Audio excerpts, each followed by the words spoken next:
Good afternoon, honorable members. And House suspended its business. The member for Central and South Abaco had reserved the floor. The chair now recognizes the honorable member for Central and South Abaco. Thank you, Mr. Speaker. As a brief kudos, Mr. Speaker, I would like to thank my good friend and colleague, the honorable member for Central Grand Bahama, for his heartwarming sentiments in support of cancer awareness. As someone who has lost a father to cancer and has survivors of breast cancer in their immediate family, although I may not be wearing my pink with you today, I stand in solidarity with you, sir. So, Mr. Speaker, I rise on behalf of the good and the resilient people of Central and South Abaco to echo the erudite expressions of my colleagues in thanking Her Excellency, the Governor General, Dame Marguerite Pindling, for her graceful delivery of the speech from the throne on the 24th of May. Before I do so, Mr. Speaker, I hope you will indulge me to speak quite briefly on other matters. Mr. Speaker, on behalf of myself, my family, and my constituents, I would like to extend my sincere condolences to all of those who have suffered and continue to suffer from the devastation wrought by this hurricane season. Mr. Speaker, let me be categorically clear that I mean all of those affected, whether they be our own Bahamian brothers and sisters, citizens of the United States, or members of our wider Caribbean community and family. When I was a child, Mr. Speaker, Hurricane Floyd decimated my home community of Hopetown, Abaco. I remember the alien feeling on those first few steps outside with my family after the storm had passed. It was as if I walked along the surface of an entirely different planet. I will not attempt to describe the images with further words, Mr. Speaker, but those who have experienced these natural disasters in their own communities certainly know exactly what I'm describing. What I will say is at that time, it seemed like we could never recover and that things would never be normal again. What I say to all of those is that although now is a time of tears and uncertainty, of lost homes and devastated communities, as long as the will, the spirit, indeed the very ethos of the people survives, you can recover. You can rebuild. Your stories do not end here.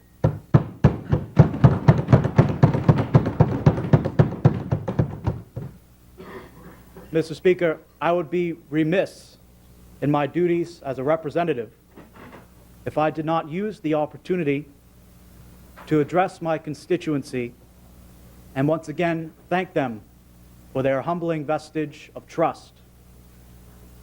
My constituents can be assured that I have not forgotten nor neglected our concerns, and that I remain committed to resolving and correcting our outstanding community issues, including challenges facing our law enforcement in preventing and solving the rise in boat thefts and home invasions, which threaten our way of life and sabotage our livelihoods, our shortfalls and local department and agency resources with the buildup of inertia and the worrying lack of personnel for our educational and healthcare facilities.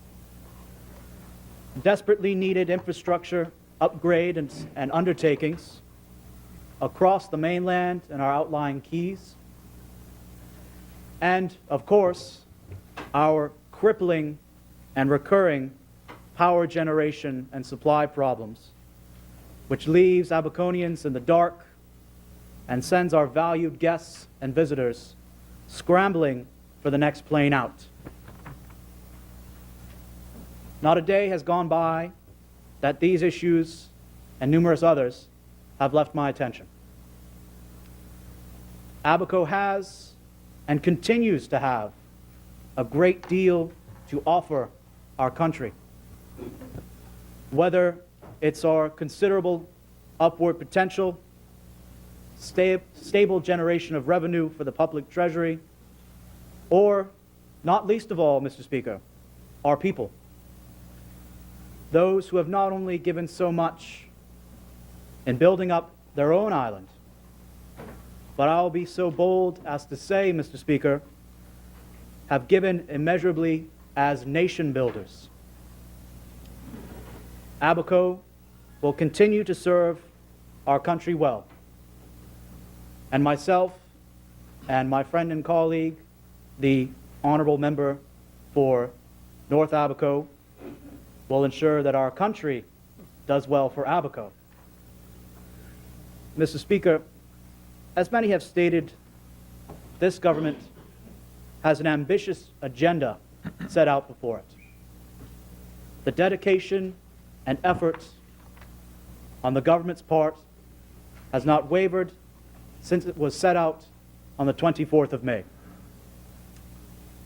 I wish to give a measured response and request for patience to concerned members of the loyal opposition or the private citizenry, and issue a gentle reminder that this administration is still in its earliest days. As time's arrow marches on, I am certain our efforts will continue to be vindicated and manifested in a cumulative and tangible way. Mr. Speaker, in closing, I turn to the task of thanking Her Excellency, the Governor General. Mr. Speaker, myself, along with the honorable member for Bain and Grantstown, are the most recent products of Bahamian society and upbringing to sit within this honorable house. Her Excellency had already been a national icon and treasure for some decades preceding my birth. And to be a part of the delegation on the 24th of May to bring the message from the House of Assembly to Her Excellency at Government House was a distinguished honor and pleasure.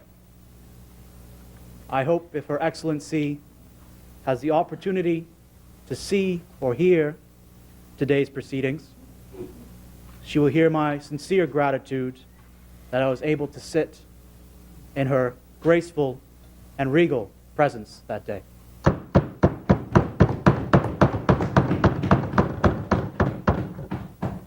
Mr. Speaker, Central and South Abaco thanks Her Excellency, the Governor General, Dame Marguerite Pindling, for her articulate and distinguished delivery of the speech from the throne in a fashion that only a true lady of the state and of the people is capable of.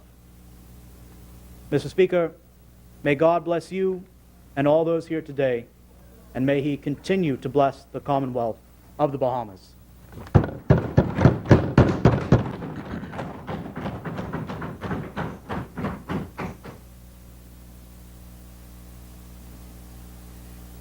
As many?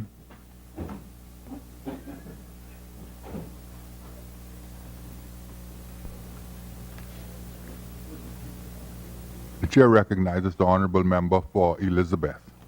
Thank you, Mr. Speaker. Mr. Speaker, I rise on behalf of the great people of Elizabeth. We are indeed grateful to Her Excellency Dame Marguerite for the speech from the throne.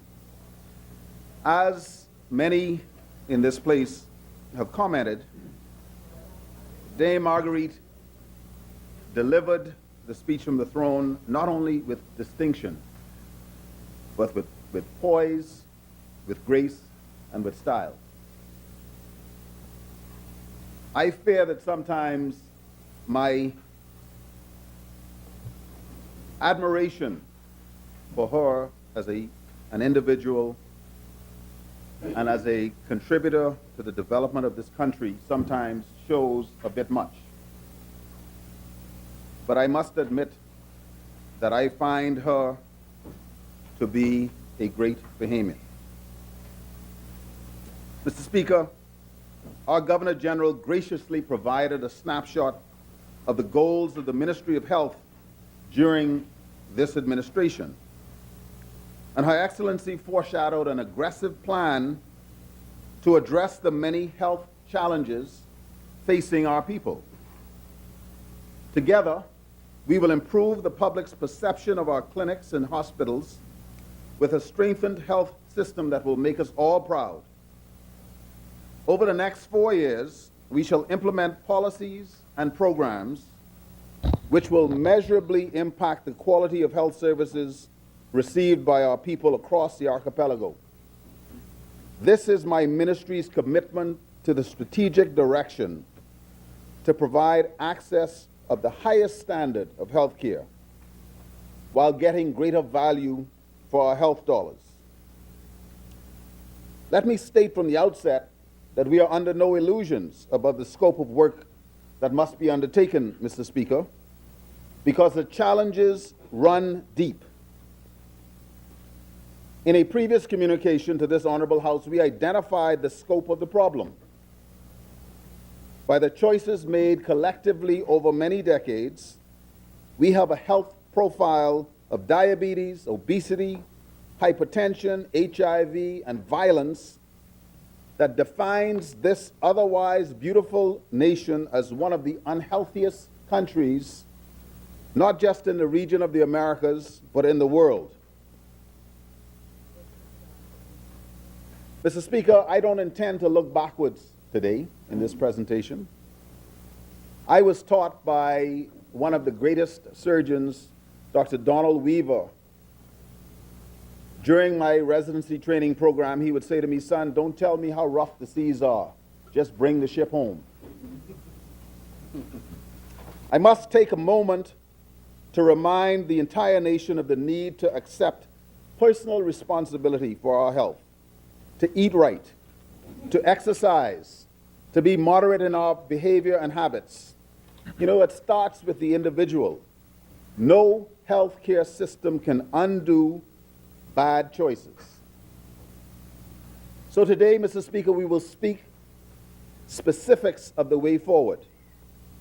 I shall report the plan of my ministry to align our activities and initiatives to the Bahamian government's agenda, while we meet our international reporting requirements and obligations that seek to define the Bahamas as a safe and responsible country. Let me be very clear. We are critically focused on fulfilling our mandate to assure and protect the health and welfare of the people of the Bahamas. The greatest resource in health is found in human capital. Sadly, we now find ourselves under threat because of a loss of nurses to the north. Across the system, we have a worsening shortage of RNs, now exceeding 400 in our entire healthcare system. If we include trained clinical nurses and other skilled staff, the national deficiency at this time exceeds 800 professionals. This challenge has continued unabated and has required us to shut down critical care beds to ensure patient safety. Let me be clear, Mr. Speaker, this challenge is ongoing and it is real.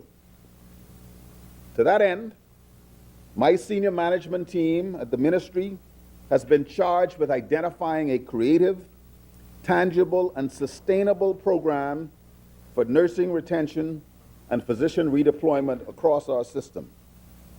I am advised that at a recent recruiting exercise within the last month, as many as an additional 60 nurses may have been poached by a wealthier nation to our north. We are a player in a massive geopolitical chessboard where countries suck talent from us and we in turn recruit from other nations. We are similarly challenged with identifying appropriately skilled physicians to staff the communities of Maiguana, Spring Point, Acklands, and Crooked Island, Spanish Wells, North Eleuthera, Fresh Creek, Andros, Sandy Point, Abaco, and Georgetown, Exuma. I must report that we have now identified physicians who may be placed in the Family Islands, but as each of these physicians will require a period of orientation and training which takes about 3 months, we anticipate recruitment completed by the end of 2017, that's December, and placement by April 2018. Simultaneously, we have begun the process of redeployment of skilled physicians to facilitate longer hours of service. It may be by coincidence, Mr. Speaker, but we have decided to start with the Elizabeth Estates Clinic. But we intend to do likewise with other polyclinics in Nassau, and then Freeport, Grand Bahama, and so forth. Coincidence, coincidence. We will improve the infrastructure at all levels, at all institutions, and in the community, with advances in communication, improved record keeping, and timely coordinated referrals. We are going to be engaging in much needed repairs to a number of facilities in Nassau and the Family Islands. Mr. Speaker, but there are some other changes that we will have to undertake to ensure that services are delivered in a more efficient manner.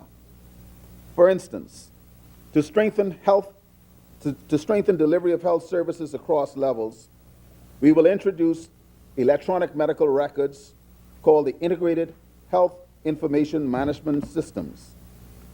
While we have already purchased the system and preparation for implementation is underway, we will not go live for approximately 1 year, October 2018.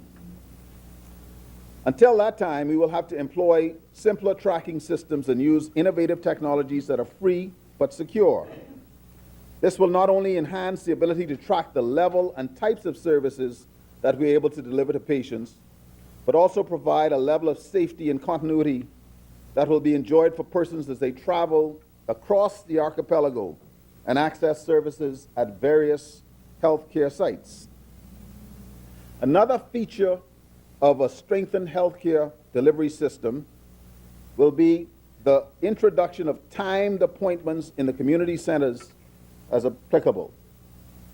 If you were to go into a clinic today, Mr. Speaker, at 6 or 7 o'clock in the morning, you see masses of people that converge, trying to get a number for an early appointment.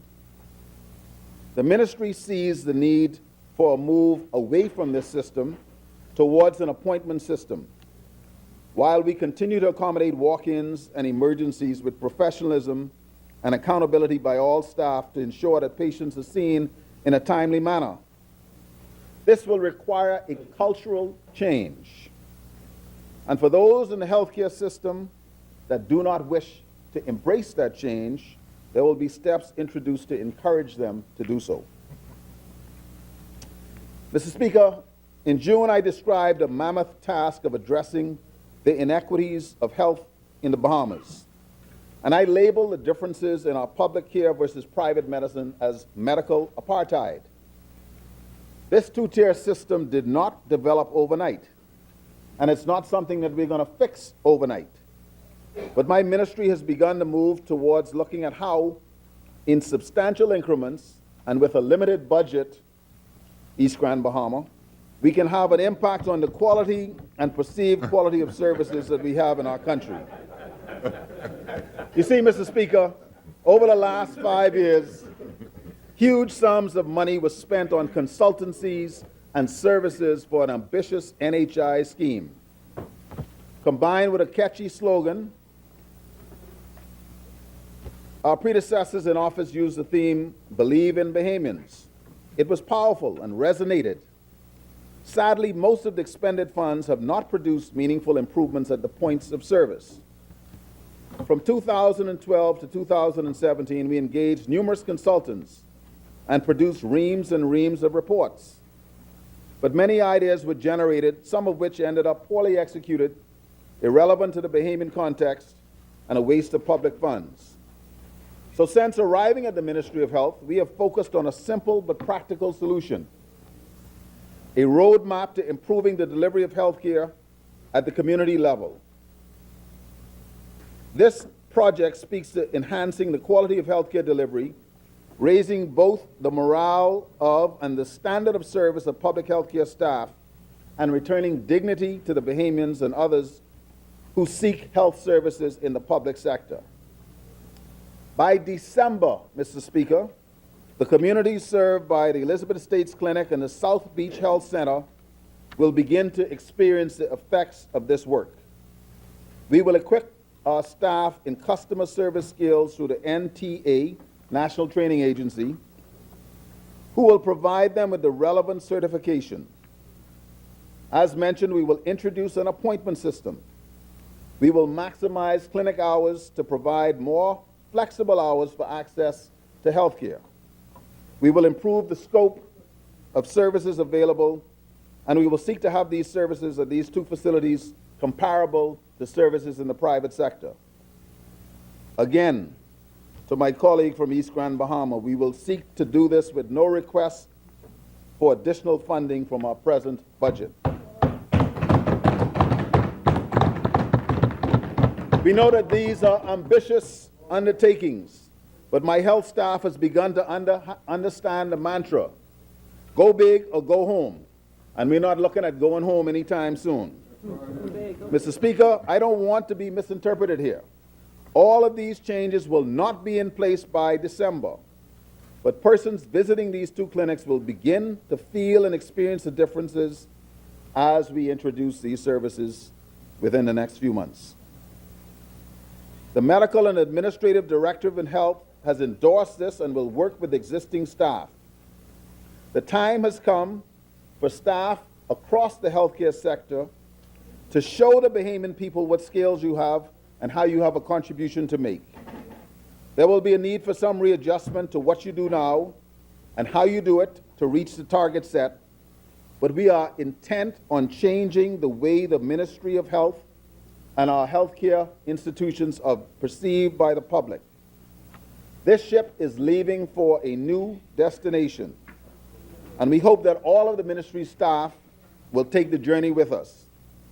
But be clear, Mr. Speaker, this will not be business as usual. We are in the process of reorganizing community services.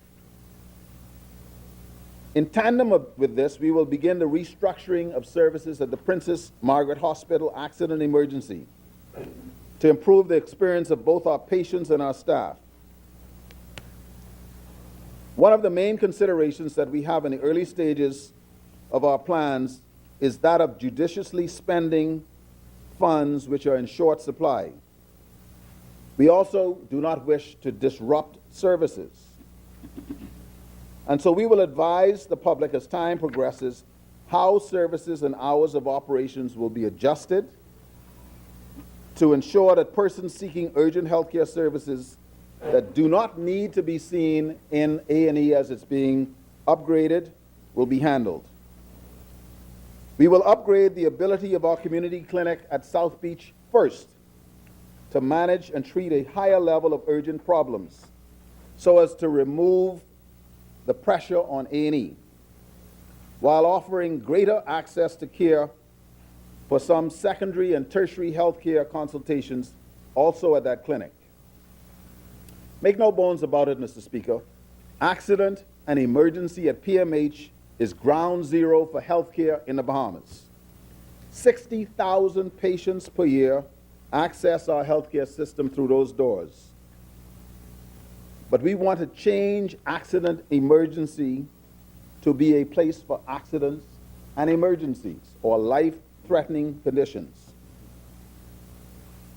I regret to say, Mr. Speaker, that accident emergency today is dark, is cramped, is worn, it's uninviting, and it's poorly equipped.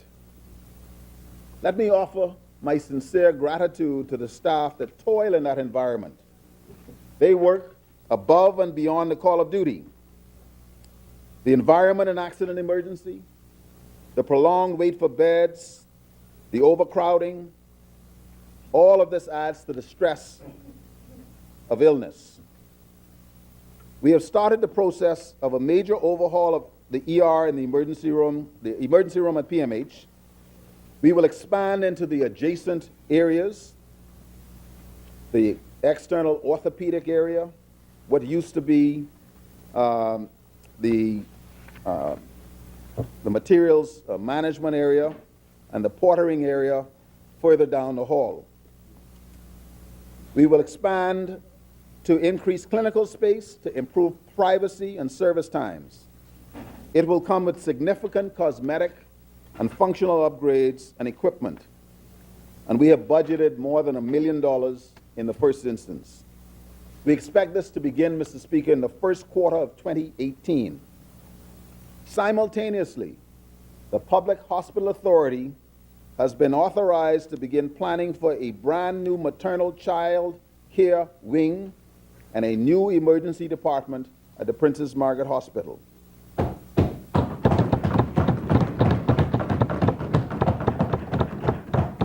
This tower, as promised in our manifesto, will alleviate many of the challenges experienced by expectant mothers, children, and the sickest patients in the country. Other infrastructural programs will include a new blood bank, which is a national facility, and a medical examiner's facility. Architectural renderings to house these services have already been commissioned. For those in Grand Bahama, please be advised that the Rand Memorial Hospital is currently undergoing major structural enhancements, but we foresee a need for additional bed space and an improved intensive care unit. I want to switch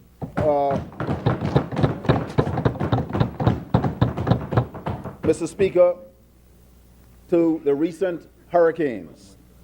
Climate change and environmental impact on health is real, and we must protect the public's health. We've experienced natural disasters in recent times with stronger and more frequent hurricanes. But there are other effects of climate change that we don't speak about as much, and these include new infectious diseases, as well as changes in our food supply as a result of rising temperatures on the land and in the sea. Over the past few months, Mr. Speaker, we must all agree that this new government's emergency preparedness and response has been tested.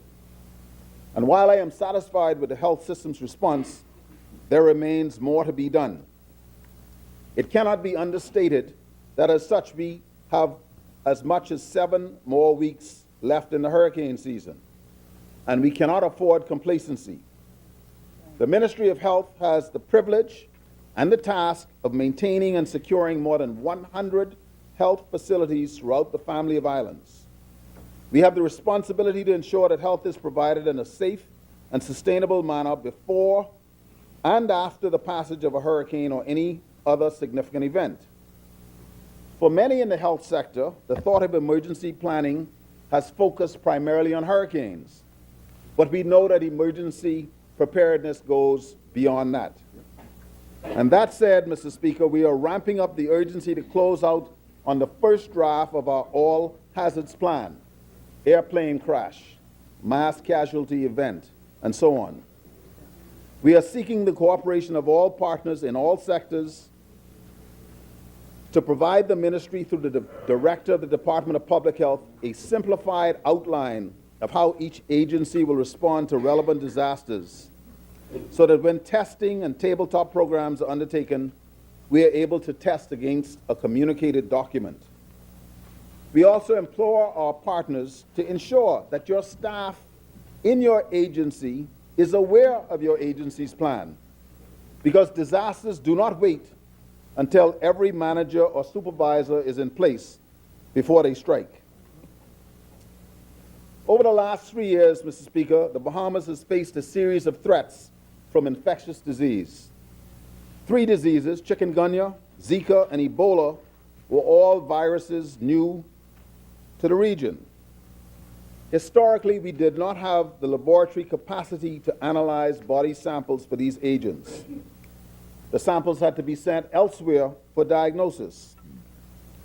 As we were utilizing shared services within the region, our access to these services were rationed, regardless of our ability to pay.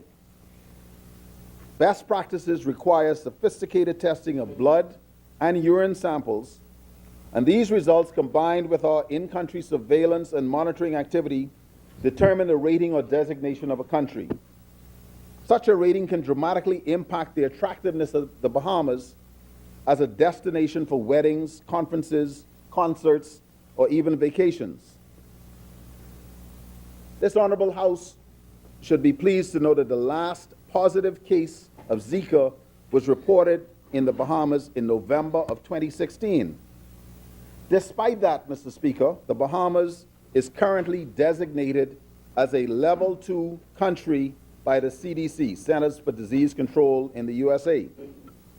This listing, you can kind of consider it as an infectious disease blacklisting, makes us considered to be a high-risk country.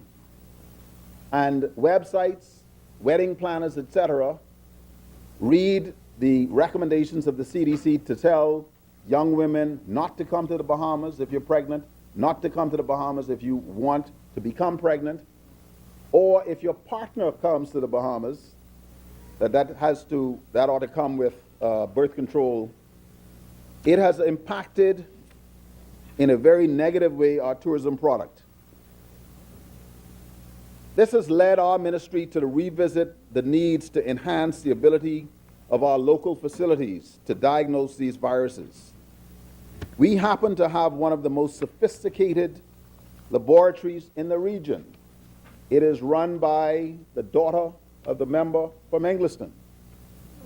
So instead of standing online and remaining on what could be considered the Zika blacklist, the Ministry of Health has taken concrete steps to control our country's reputation and standing. Mr. Speaker, we have entered into a relationship with the Pan American Health Organization and our lab suppliers to revise our country's capacity to test for Zika and other viruses. We were well on our way until Hurricane Maria struck Puerto Rico, when the technicians who were coming to calibrate the machines were waylaid. We hope to soon address the matter and enhance our ability to manage our own diagnosis. Simultaneously, at the Pan American Health Organization, we were able to successfully renegotiate the basis of our listing, and I am advised that we can expect the Minister of Tourism, Freetown is not here, but we look forward to reclassification of the Bahamas' status in the very near future. Mr. Speaker, in 2007, the Bahamas became a signatory to the Framework Convention on Tobacco Control. This landmark convention speaks to a number of accords and international agreements that the Bahamas has signed. Not least among them is the Port of Spain Declaration. All of these address the tremendous public health threat of tobacco marketing, sale, and use, especially in public places. If implemented, we can push back on the blight of cancers, strokes, and heart disease, and other health problems. We have had the draft legislation for more than 4 years, Mr. Speaker. We have agreed in international meetings to sign and to pass this legislation, but we have not done so. Mr. Speaker, we intend to complete the review of the draft legislation, and I will push to see that it is included in the legislative agenda as early as possible, hopefully within 2018. I move now to national health insurance and health financing.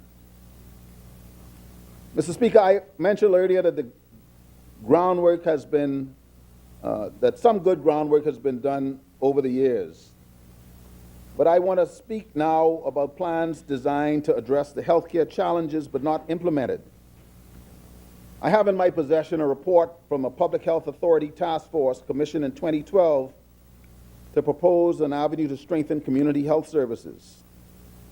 In that report, there are several recommendations that have yet to be actioned. These include, in part, a reconsideration as to how physician staff are deployed, how they're remunerated, and there's also a plan for a single governance structure for the management of healthcare services in the Bahamas. For months leading up to the introduction of a national health insurance plan, there was the promotion of a concept that NHI implementation would eliminate the need for cookouts, raffles, and other fundraisers to meet the cost of one's medical bills. Unfortunately, this cry proved to belong in the column of alternative facts when the scheme was finally tabled and passed. Mr. Speaker, in the long run, NHI will decrease the cost of health services and add value for money. But for now, it requires significant improvement. We are expecting that shortly, certainly before the end of 2017, the new National Health Insurance Authority Board will advise the Ministry of Health on the definitive steps it will take in meeting the needs of our people, and to prioritize those needs as to how we will meet them and not bankrupt the country. There will be judicious use of the existing NHI budget, and it is forecast that we will have a system of financing that will not only drive down the cost of expensive healthcare services, but increase the quality and monitoring of health service delivery in the Bahamas, thereby providing the average Bahamian with improved access to care and increasing value for money. As it relates to catastrophic care, Mr. Speaker, when the F&M government gained control of this House of Parliament, we spoke to the need to ensure that there was a sustainable roadmap for the implementation of NHI. Mr. Speaker, it has always been the position of the Free National Movement that the Bahamas already has universal health coverage. We spend more for health care than most countries in the world per capita, at about $2,500, $2,600 per person per year. What we may expand on, however, is the scope of coverage, as well as the ability to assist in a more objective and meaningful way the implementation of health care coverage for catastrophic needs which are more likely to bankrupt individuals. Since my last presentation, the NHI Authority has been doing good work, as I've mentioned. I expect that as we roll this program out, there will be a program that allows for a contribution to the healthcare costs for high-ticket items, pacemaker insertion, MRI, PET scan, etc., which allows the current $40 million reduced by 10%, $36 million budget to reach as many of our people as possible. We do not intend, Mr. Speaker, to recommend an additional burden on the taxpayer until significant inefficiencies in the healthcare sector are eliminated. We do not intend, Mr. Speaker, to have NHI or any of the health agencies put another burden on the backs of the Bahamian people.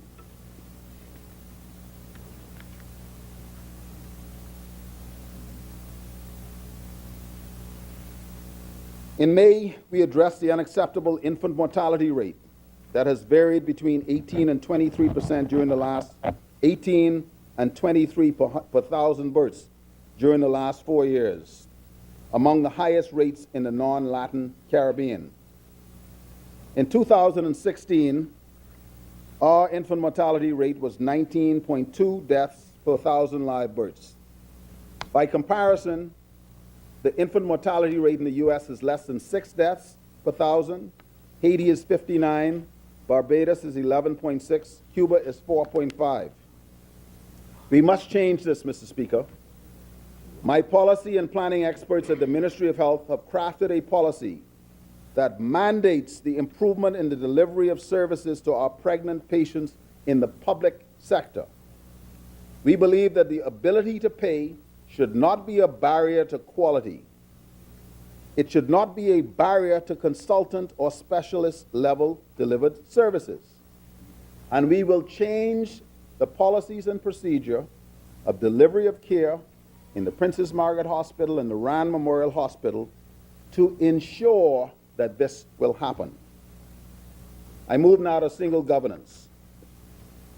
The coexistence of a civil service-based entity run by the Department of Public Personnel and a quasi-government agency, the Public Hospital Authority, having responsibility for the delivery of health services in the public sector, yet under two distinct administrative structures, is ineffective, and it leads to waste. The main challenges arise from difficulties in recruitment, remuneration levels, recognition of training, and the inability to deploy staff across the public sector as they are needed without the ability to engage cumbersome documents.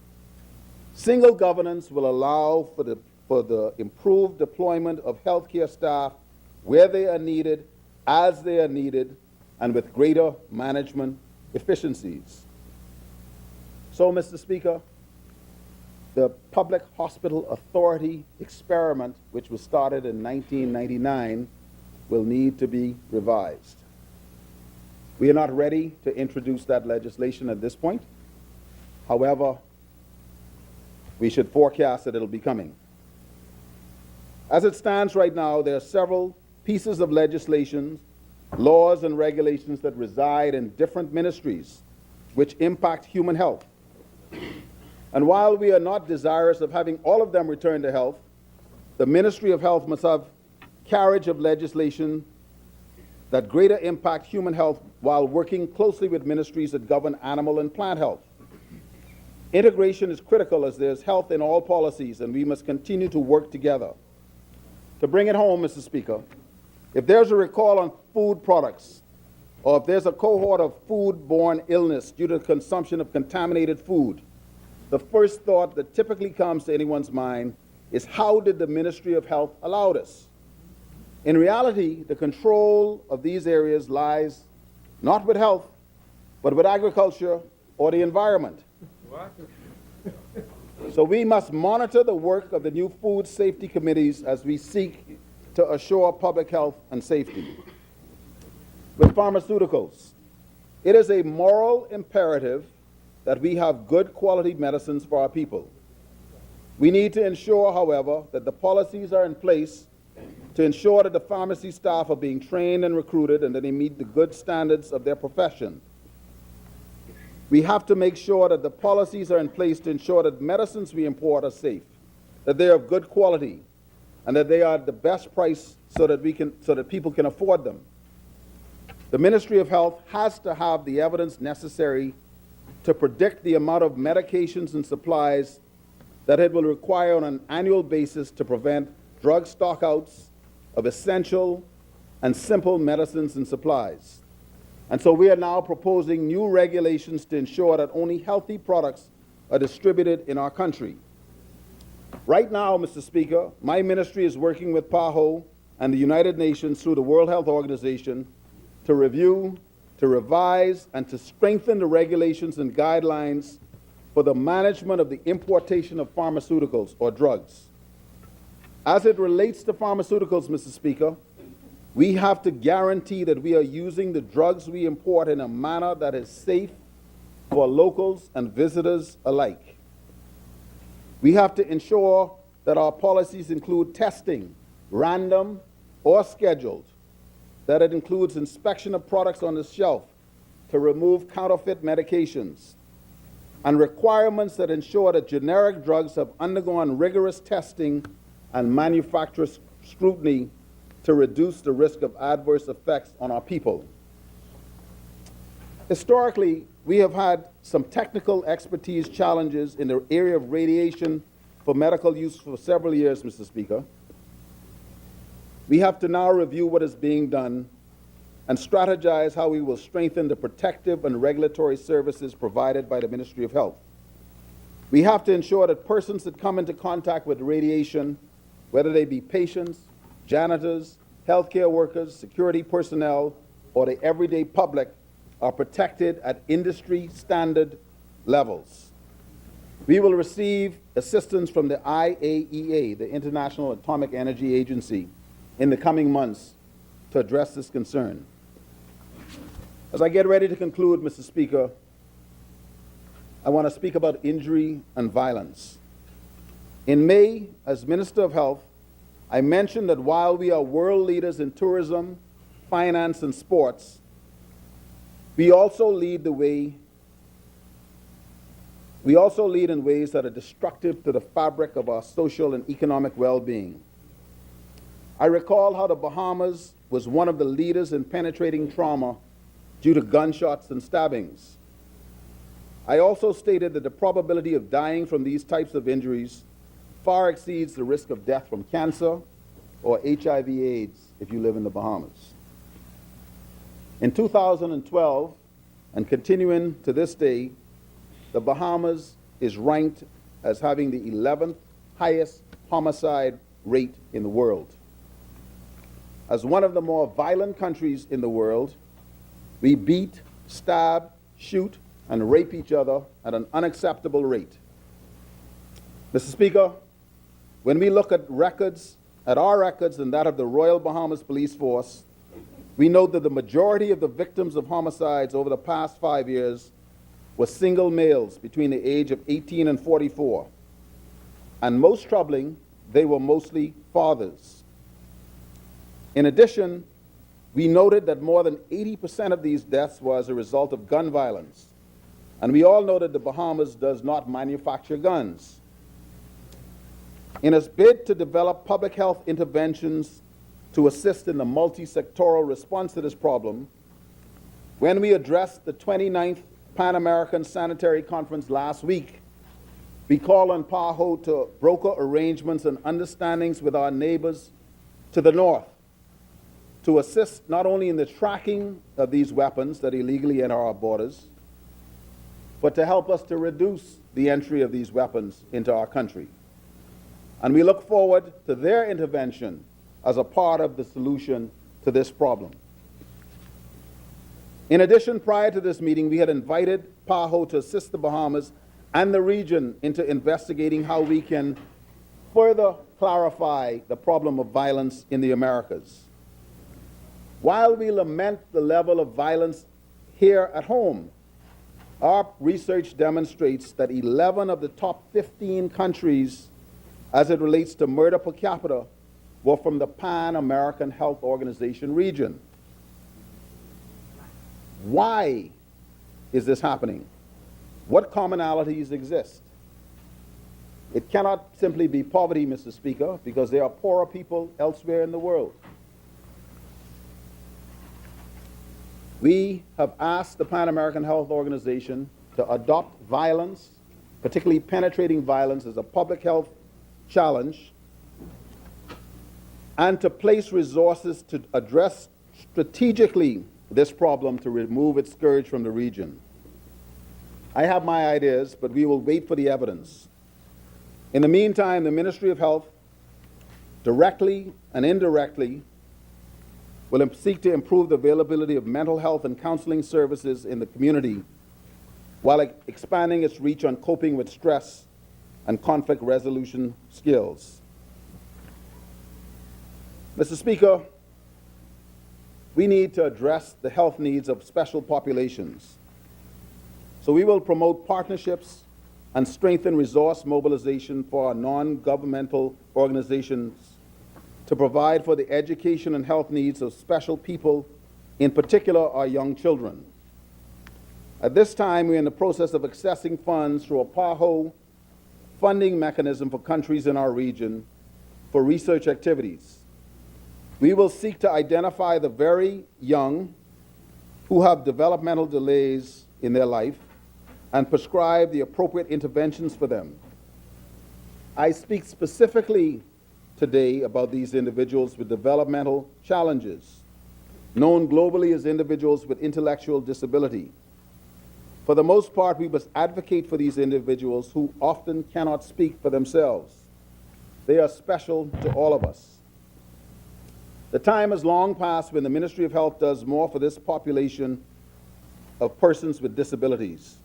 And I am happy to report that we are in the early stages of what we believe to be a healthy, successful partnership to provide the services that will assist the early identification of persons with intellectual disabilities, while providing the data necessary for the appropriate and responsible introduction of services which are sustainable and which address the many challenges that these individuals are prone to face.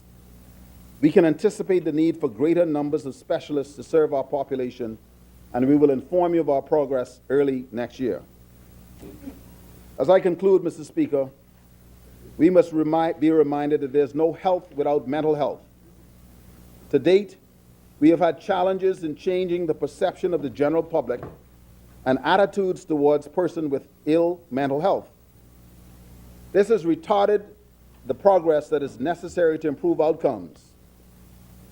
Several years ago, my ministry, in partnership with PAHO, engaged and initiated a program that looked at addressing the mental health service gaps at the community level. And after a brief hiatus, we are once again embarking on integrating these services as a part of the complement of services in our community clinics. We have a strong, accredited psychiatric training program for nurses and physicians, and we are sure that as we continue to promote the importance of reducing the stigma associated with ill mental health, that we'll have greater success in enhancing the productivity of clients.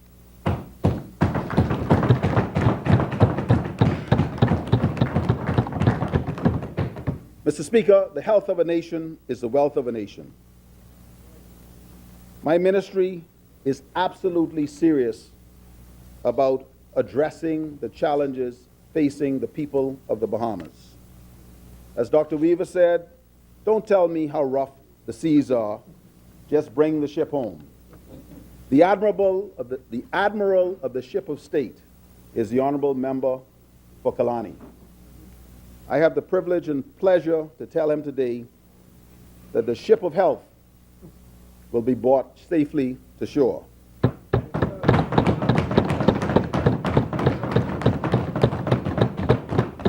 By the grace of God, we will, in ways that our people can feel, in ways that can preserve and elevate their dignity, we will restore, as best we can, the health of the people of this country.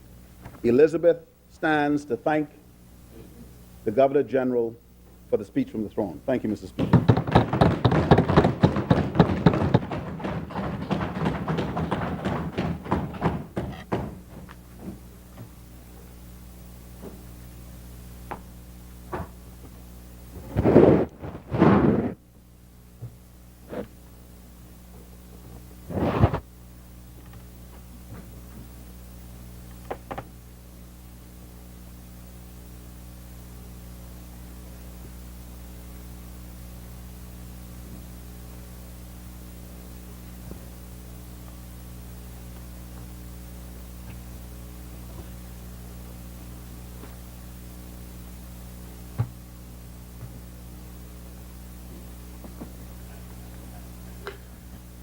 As Benny, the chair recognizes the member for West Grand Bahama and Bimini.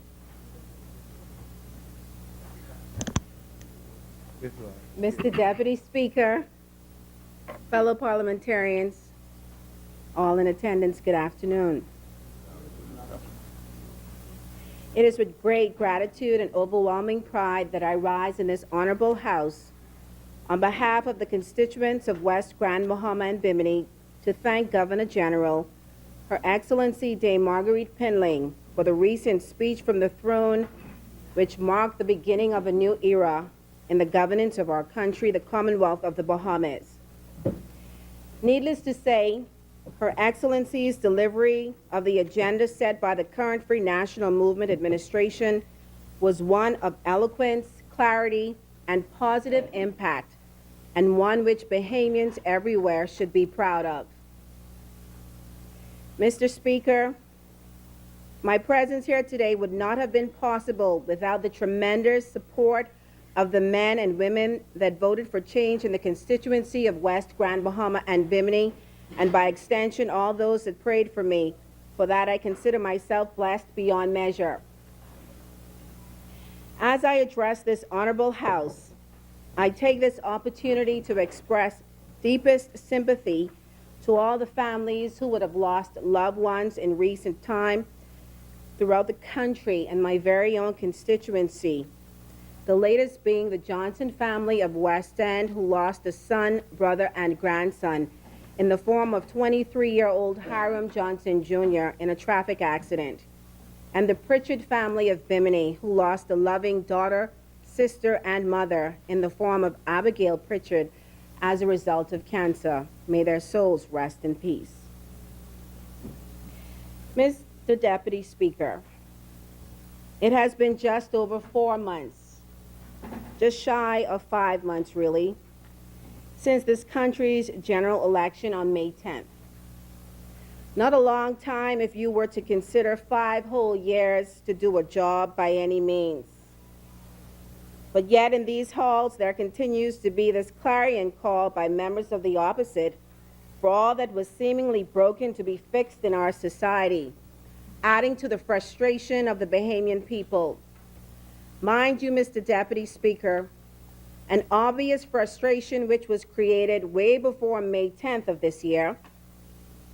How is it, Mr. Deputy, that it is now okay for a call for everything to be fixed all of a sudden when there were many opportunities for it to be fixed before?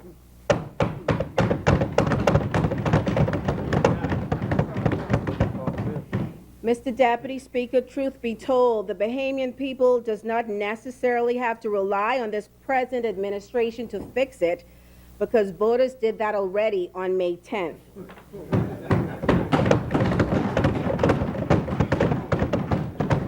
What they can call for, however, is for this F&M government to demonstrate how to get the job done correctly, and getting it done the right way we will. Mr. Speaker, Deputy Speaker, I am so blessed to represent the community of West Grand Bahama and Bimini. Despite our bumps and bruises, we're still going. I must admit, however, that we are not without our challenges. Most recently, Hurricanes Matthew in 2016 and Irma just this year. The result being loss of property, loss of homes, roofs, and other structural damage, and to a large degree, loss of hope. That loss of hope, Mr. Deputy Speaker, having to do with a myriad of concerns, from that of the need for our homes to be repaired from the hurricanes to a much-needed economic boost for our residents. Patience is a virtue, Mr. Deputy Speaker, but progress is a step in securing our livelihood. West Grand Bahama and Bimini, Mr. Deputy Speaker, was once considered a seat which belonged to one party. But I am thankful to the people who are no longer settling for promises, but demanding actual results.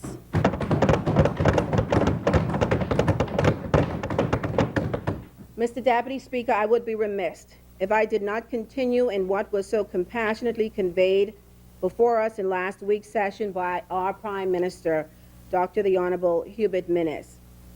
West Grand Bahama and Bimini believes in giving, not because we are looking for something in return, but because it's just right. Many have questioned, and will do so for some time, about the decision made to assist Dominica in their time of need. But time will tell, I believe, that the decision, although not an easy one, was the best one as we continue to see beyond our borders the world of which we are truly a part. Mr. Deputy Speaker, We elect leaders not because they are to follow our every command, but to lead in times when we ourselves are uncertain of which road to take. Leadership is not easy, Mr. Deputy Speaker. Let's not forget that while some may make the journey, only God's choice will take us to the promised land.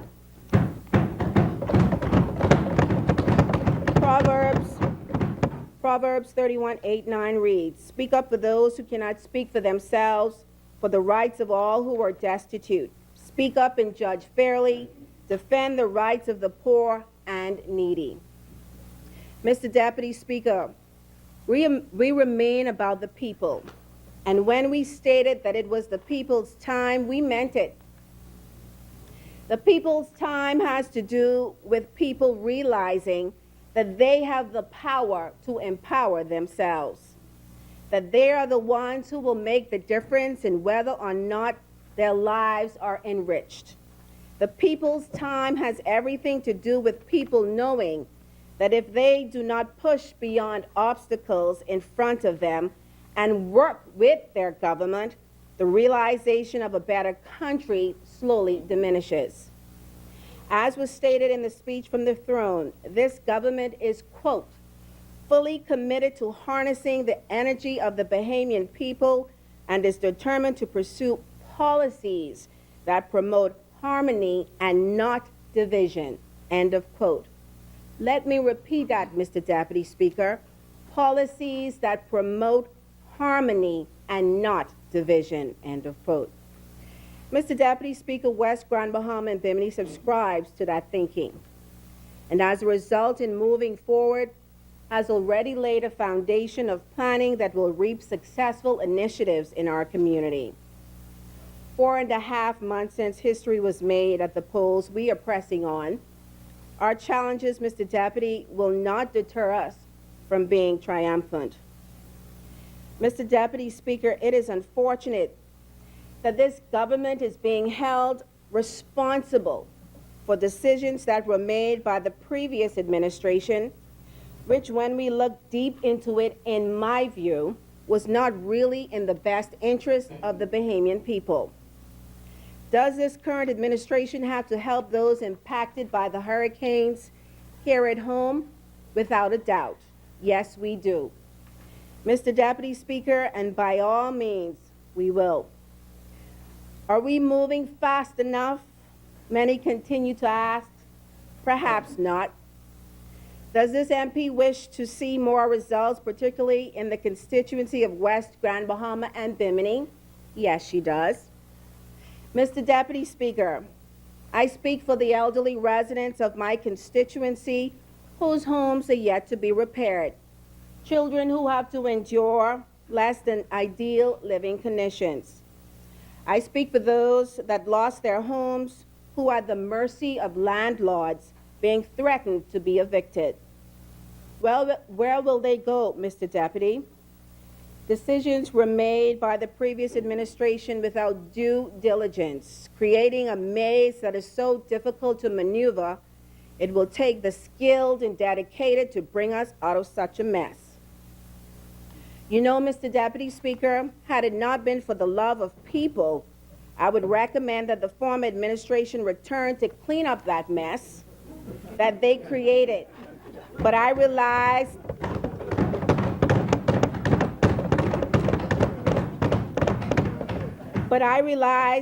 that would be even more torture for our people, and that, Mr. Speaker, is something we never wish to revisit in this country.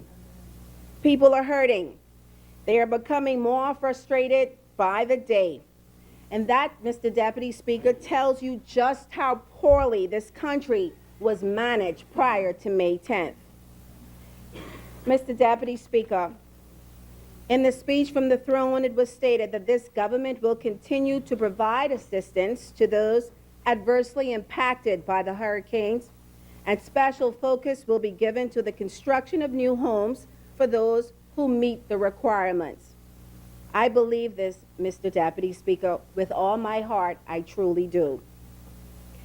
What is manifesting today with Bahamians having such an outcry for things to be fixed has very little to do with this government. It is an obvious reaction to what came before and the level of frustration that can no longer hide. I understand, Mr. Deputy Speaker, why citizens are now asking for something to be done now. It's because for too long there were made promises that never came to light. Their past experience was a miserable one, and now that they have found their voice, it's louder. But you know what, Mr. Deputy Speaker? It's okay. Empowerment begins with recognizing that you deserve better. At this present time, Mr. Deputy Speaker, all West Grand Bahama and Bimini is asking for is that the most vulnerable receive help with urgency, knowing that home is where the heart is. It does not take billions of dollars to fix roofs, to protect homeowners from rain, or windows to keep the air out. I do not subscribe to the government having to build every single home back. It cannot. It is a harsh reality, but it is the truth. Mr. Deputy Speaker, I appeal to those persons in West Grand Bahama and Bimini. If you are in a position to help yourself, please do so. Do not wait on any government for waiting's sake.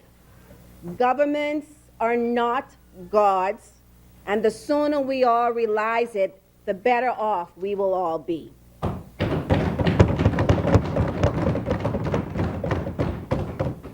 I speak to West Grand Bahama and Bimini when I say that governments have policies that can help us. We must demand that once we meet the criteria to get that help, it is given. That's how we begin to empower ourselves. We cannot force a government to do what it is not legislated to do or demand of the government to attend to our every whim. Governments are here to assist with needs, not necessarily wants. Mr. Deputy Speaker, West Grand Bahama and Bimini is aware that we too have a role to play in moving our constituency forward. We are not looking for a handout, and if there are those who are, I appeal to them to change that approach and mindset. Mr. Deputy Speaker, the government has pledged to, quote, listen to the voice, aspirations, dreams, hopes, and desires of our people, end of quote. Well, Mr. Deputy Speaker, the voice of West Grand Bahama and Bimini says, far too long have we been taken for granted. We aspire to be empowered through entrepreneurship and job opportunities. We hope that finally our cries will be heard, and our desire is to demonstrate that our community is more than our past mistakes and instead a bridge to our country's economic growth. Mr. Deputy Speaker, on another note, we are so appreciative of every foreign investor that has invested in our constituency and those who will do so in the future. We welcome foreign investment and will do all within our power to facilitate them as best as we can to set up shop. With that being said, Mr. Deputy Speaker, I believe it is important to note to our investors that we only ask for you to abide by our laws, from that of our environment to the treatment of our laborers. We embrace and acknowledge your contribution to our success, but advise against any action that will frustrate our citizenry at any level. Our desire is to work in synergy where we all benefit. There are too many complaints, Mr. Deputy. My constituents are being overlooked in their own community for jobs and opportunities. We must empower them through training initiatives and anything that will contribute to personal and professional growth. Moving forward, Mr. Deputy Speaker, you can expect from West Grand Bahama and Bimini in our aim to strengthen our community the following: 2 fully functional constituency offices, 1 for West Grand Bahama and 1 for Bimini. There were none before. Our constituents are more than welcome to come in from 9 a.m. to 5 p.m. daily, effective October 15th. Your concern fuels our commitment to ensure positive growth. You can expect a parent-to-parent program. It takes a village to raise a child. Mr. Deputy Speaker, and together the parents of West Grand Bahama and Bimini will be their child's biggest and most positive role model through a shared vision for better homes and the rearing of better citizens. In partnership with the Alpha Kappa Alpha Sorority Incorporated, our youth of West Grand Bahama and Bimini will rise with just one of many youth initiatives titled Ascend, where students, both males and females from 9th to 12th grade, will learn about the job front, obtaining a higher education, and becoming young, budding entrepreneurs. The Little Speakers Club, Mr. Deputy Speaker, for students ages 8 to 13, where we teach our young members the art of communication. Mr. Deputy Speaker, conflict resolution begins with being able to communicate effectively. The inability by many of our youth to communicate, Mr. Deputy Speaker, has resulted in them acting out of frustration, leading to violence. Mr. Deputy Speaker, our environment is an important factor in attracting money and investors. We are determined to ensure that the beauty of both West Grand Bahama and Bimini is seen for what it is. No longer will garbage be accepted anywhere else other than a dump site or a bin. Garbage collectors will be held responsible for a lack of pickups, and if incapable of performing their jobs, a call for contracts to be taken will be echoed loudly. A stop to litter throughout our community, alongside our roads, in our beaches, and in front of our homes will not be tolerated. Through the implementation of our Garbage to the Back program, we aim to get every homeowner in our community to place garbage bins to the back of their homes until collection day. Through this program, we will aim to engage young men of our community to construct concrete blocks to the rear of houses so as to ensure that garbage bins are secured and not toppled by stray dogs or any other form, which contributes to the untidiness of our community. Small business entrepreneurship and the empowerment of existing small businesses through our community will determine whether we move forward or become stagnated. Every effort to get persons operating from their trunks and in some instances offices without proper licensing will be initiated through our License to Succeed effort. Mr. Deputy Speaker, West Grand Bahama and Bimini will embark on an annual drive titled Stay in School. Many of us send our children back to school, but very few demand that they stay there. Our country continues to be plagued by young men and women dropping out of high school. We must combat it and reiterate the importance of staying in school and, most significantly, graduating. This is only a glimpse, Mr. Deputy Speaker, of what lies ahead on the drawing board for West Grand Bahama and Bimini. These initiatives are not earth-shattering ideas, just small steps to ensuring that while we may depend on the government to assist us, we will move forward to empowering ourselves. Mr. Deputy Speaker, let me take this opportunity now to turn my attention to my portfolio as Parliamentary Secretary for Information and Communication in the Office of the Prime Minister. It is a role under which I have oversight of cinemas and films, radio and television broadcasting, the Bahamas Information Services, cable television, relations with the Broadcasting Corporation of the Bahamas, and relations with the Bahamas Communications Company, BTC. The areas mentioned, as you can tell, are all related to information and communication. Mr. Deputy Speaker, when it comes to communication in this company, notwithstanding great strides, this is of the BCB, we have made, from freeing the airwaves to improvements in our telecommunications infrastructure, the liberalization of the cellular services market to cable television, just to name a few, we remain with hurdles to cross over. We are a democratic nation, and with democracy comes freedom. With that freedom, however, Mr. Deputy Speaker, we must be responsible. The Broadcasting Corporation of the Bahamas is where I got my start in communications, having qualified myself in that arena. I must note that it was good to me and played an integral part in where I am today.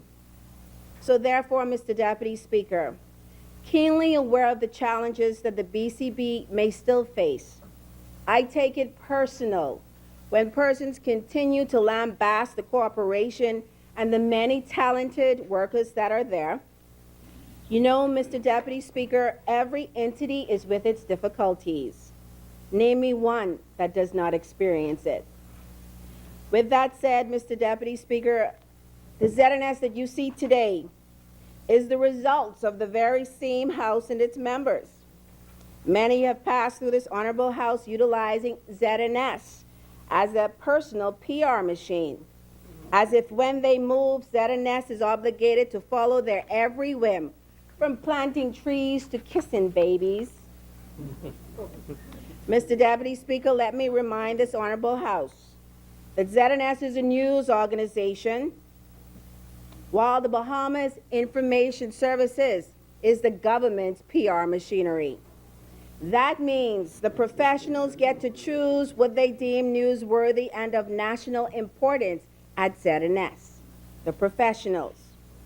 So therefore, I appeal to my fellow parliamentarians, let the staff of the BCB do their jobs without feeling that if they were to make a decision in the best interest of the organization, a pink slip will follow.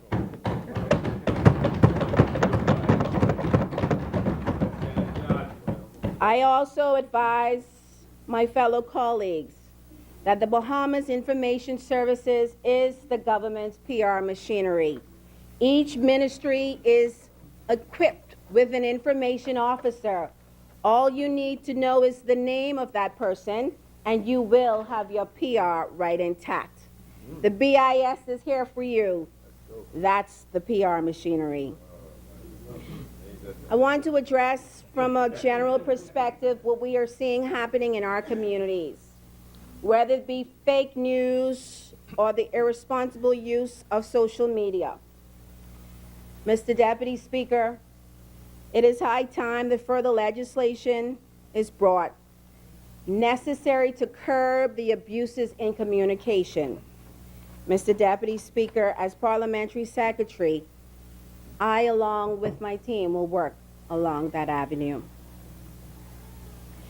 Mr. Deputy Speaker, we have a lot of work to do. It begins with communication. I looked through the speech from the throne, and I didn't see much relative to communication, but that's for now. I believe that as we move, we will realize just how important it is. I often say, if communication was not that important, just stop speaking. Let me know what will happen. Mr. Deputy Speaker, I love my constituency of West Grand Bahama and Bimini. My fight for better for all will not be a one-sided one. There will be balance. In the good and the bad, we will give thanks. Our finances may not be what it ought to be right now, but our faith will make room for our growth. Our constituency may be lacking in several areas, but our people will press on. We will do our part and call on the government to do its part. Mr. Deputy Speaker, with that, I once again thank the Governor General, Her Excellency Dame Marguerite Pinling, for conveying the speech from the throne with style and grace. She is a woman I admire. I thank my constituents for their patience and ask them to remember, first we plan, then we partner, and sooner than later, we will be empowered. Thank you.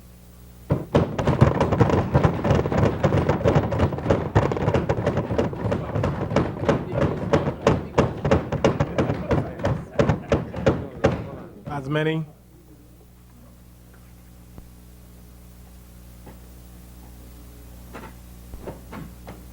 The chair recognizes the member for Mount Moriah. So Brad got his TV on, so I know you're here.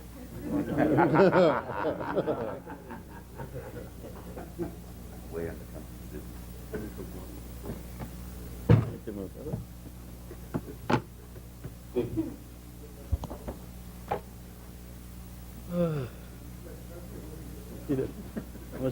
Mount Moriah. Thank you. Good afternoon to you, Mr. Deputy Speaker, to my colleagues in this honorable House. Mr. Deputy Speaker, I rise once again in this honorable place to make a contribution on the speech from the throne by Her Excellency Dame Margaret Pinland. Before I do so, I acknowledge and thank the wonderful people of the great constituency of Mount Moriah. I am ever mindful of the fact that I would not have been here today without their overwhelming support. My wife Stacy and I remained ever grateful for the love and support we continue to receive from the residents of Mount Moriah. We have committed ourselves to the service of this great constituency and will continue to work incessantly until every family within Mount Moriah can feel a renewed sense of community inclusion, regardless of their politics or socioeconomic status. Together with the residents of this great constituency, we have begun a journey from dependency to empowerment. Mr. Deputy Speaker, on Wednesday, May 24, 2017, our esteemed Governor General, Her Excellency Dame Margaret Pinland, gave the speech from the throne, which comprehensively outlined our government's ambitious agenda for the next 5 years. I wish to also join in with other members of this honorable House in thanking our distinguished Governor General for delivering the historic speech in such a dignified and captivating manner. Her Excellency's eloquence, class, and her delivery was unmatched and made us all proud. Without a question, the speech has left an indelible mark on all who listened on that day. Mr. Deputy Speaker, it would be remiss of me if I failed to acknowledge and thank the honorable member for Kalani for the confidence he continues to repose in me. The honorable member for Kalani has indeed been chosen to lead our nation for such a time as this. Mr. Deputy Speaker, before I get into the substance of my contribution, I would like to offer my prayerful condolences to the family of young Eugene Woodside, whose short life came to a tragic end on September 25th, 2017. On Monday past, I spent time with Eugene's father, Eugene Woodside Sr., his mother, Kindira Woodside, and his grandmother, Michelle Roll. And just as a note, the honorable member for Kalani a few days before had also paid a visit to this family. They shared with me the harrowing ordeal they experienced and said that this was something that they hope no other parent would have to go through. It is our prayer, Mr. Deputy Speaker, that God will grant them the strength to endure throughout this healing process. The straight trajectory of the fatal shot penetrated the home's plywood structure, passed through a layer of sheetrock before fatally wounding young Eugene Woodside. The perpetrators of this and other violent crimes are cowardly thugs who are hell-bent on trying to cause destruction and mayhem at any cost. The police have issued an all-points bulletin for a 25-year-old male suspect of Dorset Alley in connection with this incident. Mr. Deputy Speaker, I also offer my heartfelt condolences to the family of the late Janice Mildred Kissinger, who also died at the hands of violence over the weekend. described by some as the sweetest woman you could ever meet. Mrs. Kissinger was a community leader in Cat Island for over 17 years. The community of Cat Island continues to sing her praises and tell of the stories of how she welcomed the young children of the community and treated them as if they were her own. She will be sorely missed by the community of Cat Island. Mr. Deputy Speaker, I would like to take this opportunity to commend the efforts of the police officers on Cat Island, police detectives, and the community of Cat Island. As a result of their efforts, 2 residents of Cat Island are currently assisting the police in connection with this matter. Mr. Deputy Speaker, the recent carnage in Las Vegas, Nevada, in the United States of America, that saw the death of some 59 persons and the injury of more than 500 others is another example of the harmful impact that crime and violence has on families, communities, and countries around the world. I take this opportunity to extend to our friends in the United States our sincere condolences on this loss they have experienced during this unthinkable act.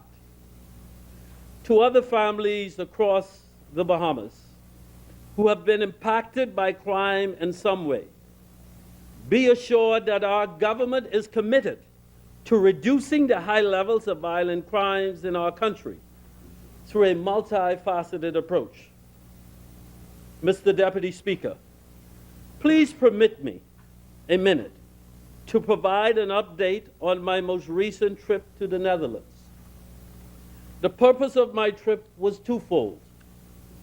First, I, along with my Central American and Caribbean colleagues, were invited to The Hague, Netherlands, by the European Union at their expense to participate at a seminar on citizen security that examined EU-sponsored citizen security programs currently being carried out in our region, and to further the development of a roadmap to effectively address the growing crime and security threats facing our region.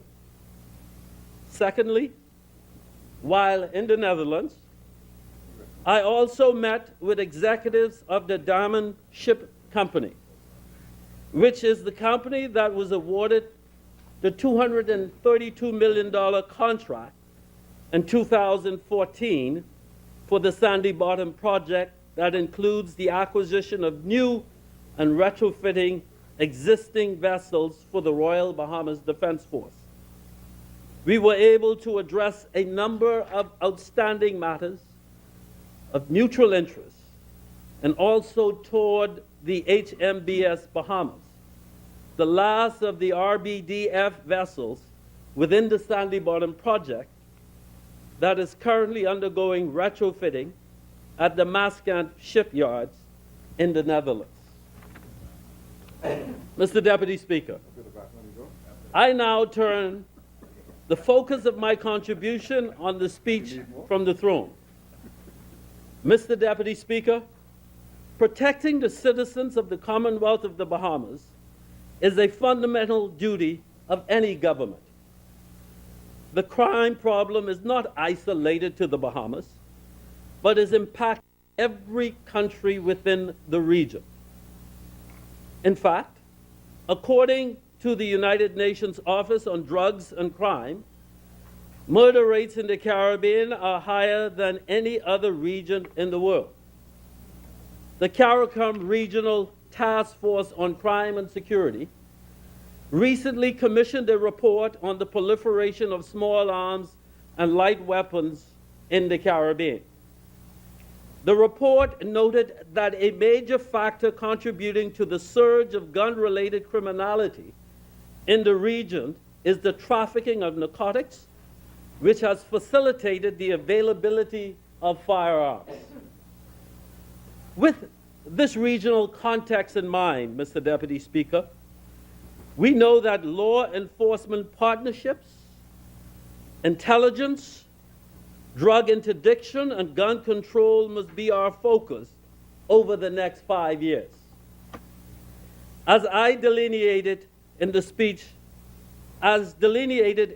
from the throne, our government is focused on making our nation safer through a number of strategic priorities: a zero-tolerance approach to crime, the establishment of a guns and gangs unit, the establishment of a DNA lab, the detection of financial, commercial, and cyber crimes, enhanced training across law enforcement agencies, strengthening partnerships in regional, hemispheric, and international organizations, creation of neighborhood safety programs, engaging members of our religious and civic communities, increased youth employability through the Citizens Security Project, anti-corruption legislation, the establishment of a national intelligence agency, the creation of parole and probation system.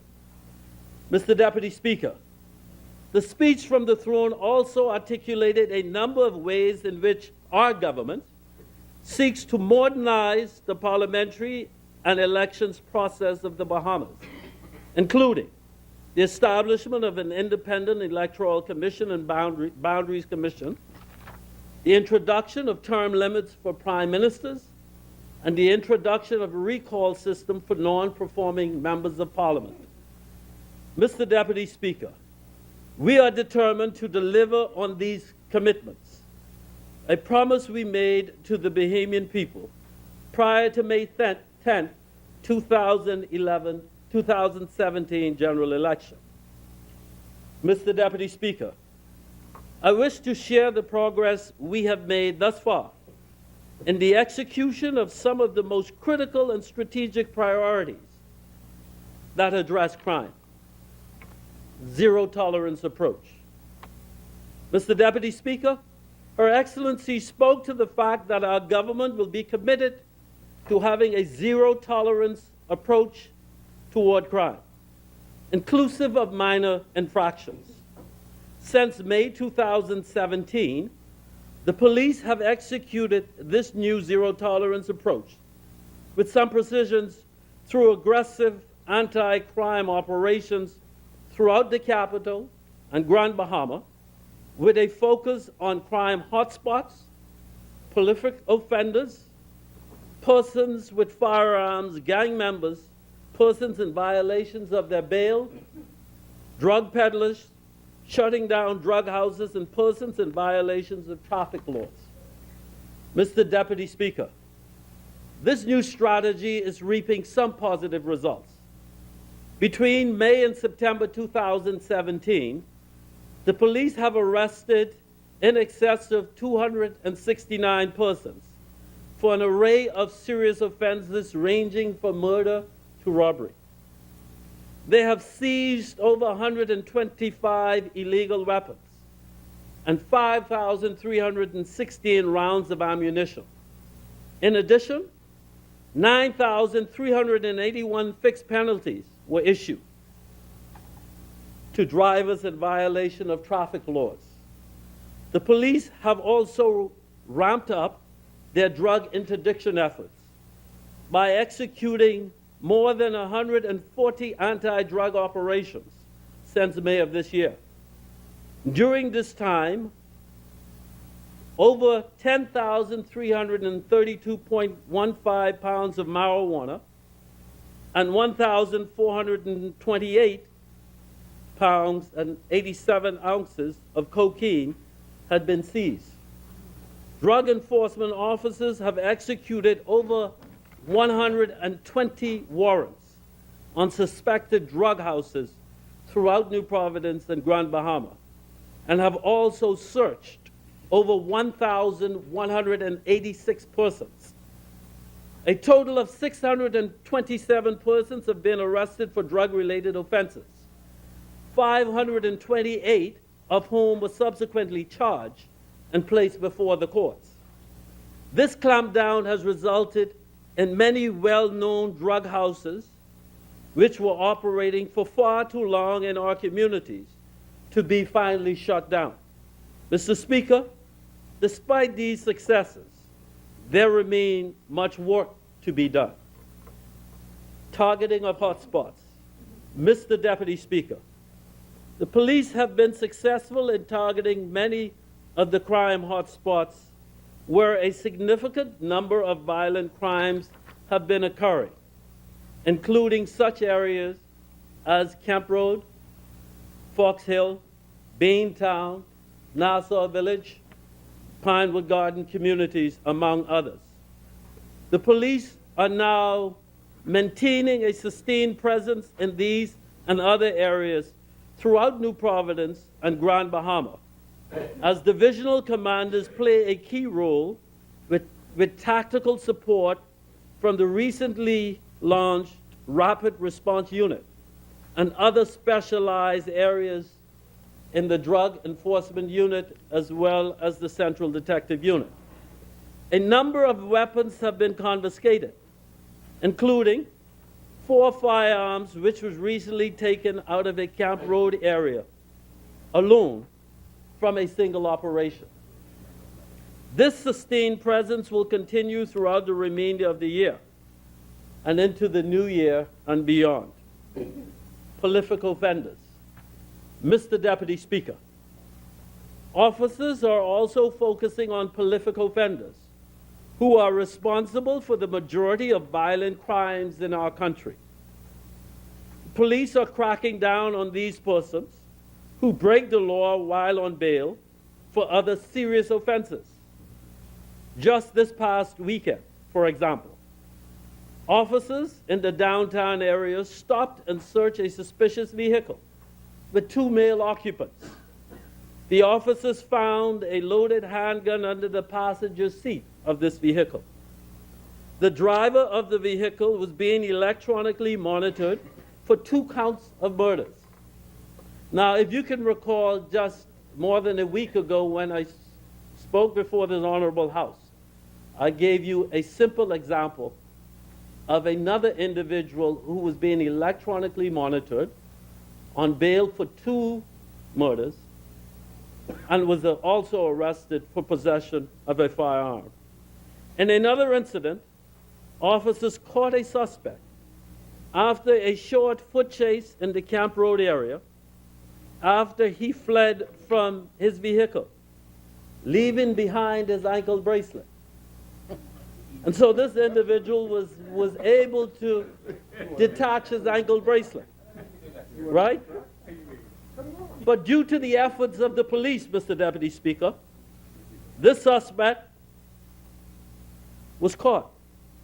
It's a well-known prolific offender who had been charged with a number of serious and violent offenses, including murder, rape, and possession of illegal firearms. This individual was also caught with a firearm in his possession. Mr. Deputy Speaker, evidence from these new initiatives indicates that police productivity has consistently increased over the last few months. As a result of their renewed focus and improved strategies, that police have successfully dismantled a violent crime group, and as a result of that, were able to date to solve 3 murders outstanding and recovered a number of firearms in the process.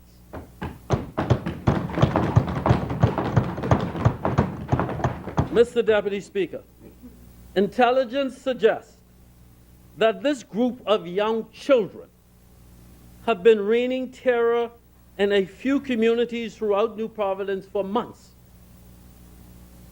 For the month of September alone, out of the 12 homicides recorded, the police have already solved 7 of them, which represents a close to 60% detection rate. Mr. Deputy Speaker, They solved. They cleared. They cleared 7 out of the 12 matters.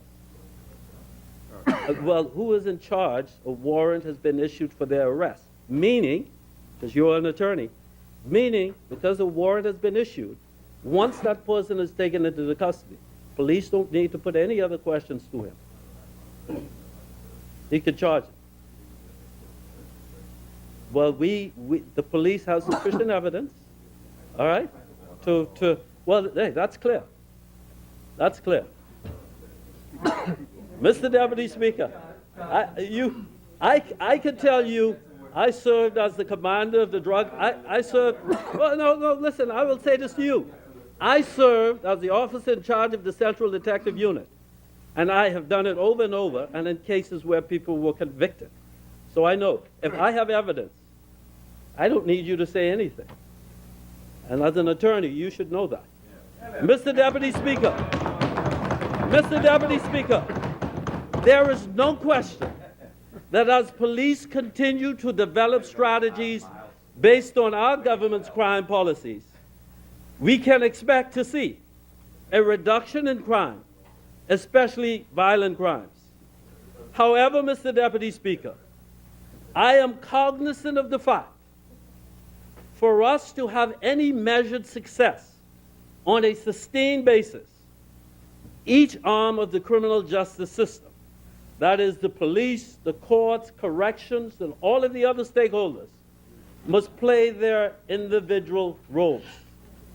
Mr. Deputy Speaker, in order for the zero tolerance approach to be fully and successfully implemented, we are also ensuring that our law enforcement agencies are operating in the most efficient and effective manner.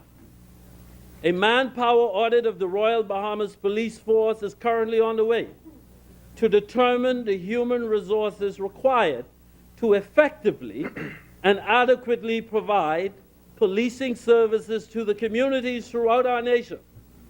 This audit, which takes into account population density, land mass, and crime trends, will speak to the appropriate structure and deployment of officers for the Royal Bahamas Police Force. Mr. Deputy Speaker, preliminary findings have revealed a number of structural issues within the force that currently impact its efficiency. Firstly, even though the Bahamas falls well above the global officer-to-citizen ratio, police stations across the capital are understaffed, which negatively impacts the delivery of critical policing services at the divisional level. Secondly, Mr. Deputy Speaker, the audit also found that nearly 400 officers are currently engaged in non-traditional policing duties, and areas such as accounts and human resources and maintenance, to name a few, will be revisited. Mr. Deputy Speaker, preliminary findings further indicate that the police force is top-heavy and that the organization's equilibrium, command structure, and performance are being impacted. It was found that the recent massive promotion exercise resulted in an oversubscription of gazetted officers, especially at the superintendent and assistant commissioners levels. In fact, 5 of the current 10 assistant commissioners are performing the same duties they performed prior to being promoted. Simply put, there were not enough vacancies for many of these officers to fill. Mr. Deputy Speaker, Mr. Deputy Speaker, we have, Mr. Deputy Speaker, we have already begun the process of correcting a lot of these issues that had negatively impacted the delivery of policing services to the community and the synergy of the organization itself. The police will tell you the same thing. As a matter of fact, I sat in forums with the executive command of the Royal Bahamas Police Force, who articulated to me that this was a fact. And so I stand before you not making up stuff, but telling you factual stuff. We left him on the commissioner matter, you know. You go there, you gotta go there too. Well, you can go. You can go. You're free to go. Because you screwed it up enough. You screwed it up enough. So you can go there. I am never afraid. Anytime I come in this honorable house and I stand before you, I'm giving you factual information. Give no facts or nothing. Well, I give it to you. Keep your mouth shut. You sit down. Order. Stop. Mangrove Key. Huh? Mangrove Key. Giving it to you. Mangrove Key. You've never sat Mangrove Key. as the cabinet officer. You've never sat as the cabinet minister, so you would not know. Move on, Mount Moriah. Speaker, we have already begun the process of correcting a lot of these issues that had negatively impacted the delivery of policing services to the community and the synergy of the organization itself. A final report on the manpower orders is expected by the second week in November. So you call it orders. You call it nonsense. I will give you factual report. You show me a report you ever produced. Guns and gang unit. Guns and gang unit. Mr. Deputy Speaker. Why made the minister make you the smartest thing in the world? No, it doesn't make me the smartest thing, but when you speak, you come with substance. You need to talk sense for stuff like nonsense that Yeah. I'm telling the commissioner. You sit down and relax yourself and listen to this report. Mr. Deputy Speaker. Sit down. Relax yourself. Members. I have the floor. Mangrove Key. I have the floor. Move on. Mount Moriah, move on. Mr. Deputy Speaker. One second, Mount Moriah, one second. Mount Moriah, the chair is speaking. Mr. Deputy Speaker. The chair is speaking, Mount Moriah. Members, I have intentionally allowed the exchange between the members, just keeping the debate going, but I'm not going to sit here further and allow members to disturb the contributions without having cause to do so under the rules. I understand the spirit of the debate in this honorable house, and shouting across the floor from members will not be tolerated anymore. No. I'm going to allow the member for Mount Moriah to continue, and that's a warning for both Mr. sides. Deputy Speaker. The chair now recognizes the member Thank for you, Mount Moriah. Deputy Speaker. Thank you. Mr. Deputy Speaker, Guns and Gangs Unit. I've been there, done that. Mr. Deputy Speaker, given the growing concerns around the presence of local gangs, as well as the role illegal firearms play in our crime challenges, we understood that dedicated and focused attention on these issues were warranted. Intelligence suggests that thousands of weapons have entered our country over the years. They can be found in many of our communities throughout New Providence and Grand Bahama, hidden in derelict vehicles, vacant lots, abandoned homes, and yes, some of our own homes. Mr. Deputy Speaker, permit me to share with you how easy it is to traffic a firearm into our country. The police tracked a single firearm from a recent arrest. From purchase in the U.S. to entry into the Bahamas, it took only 3 days.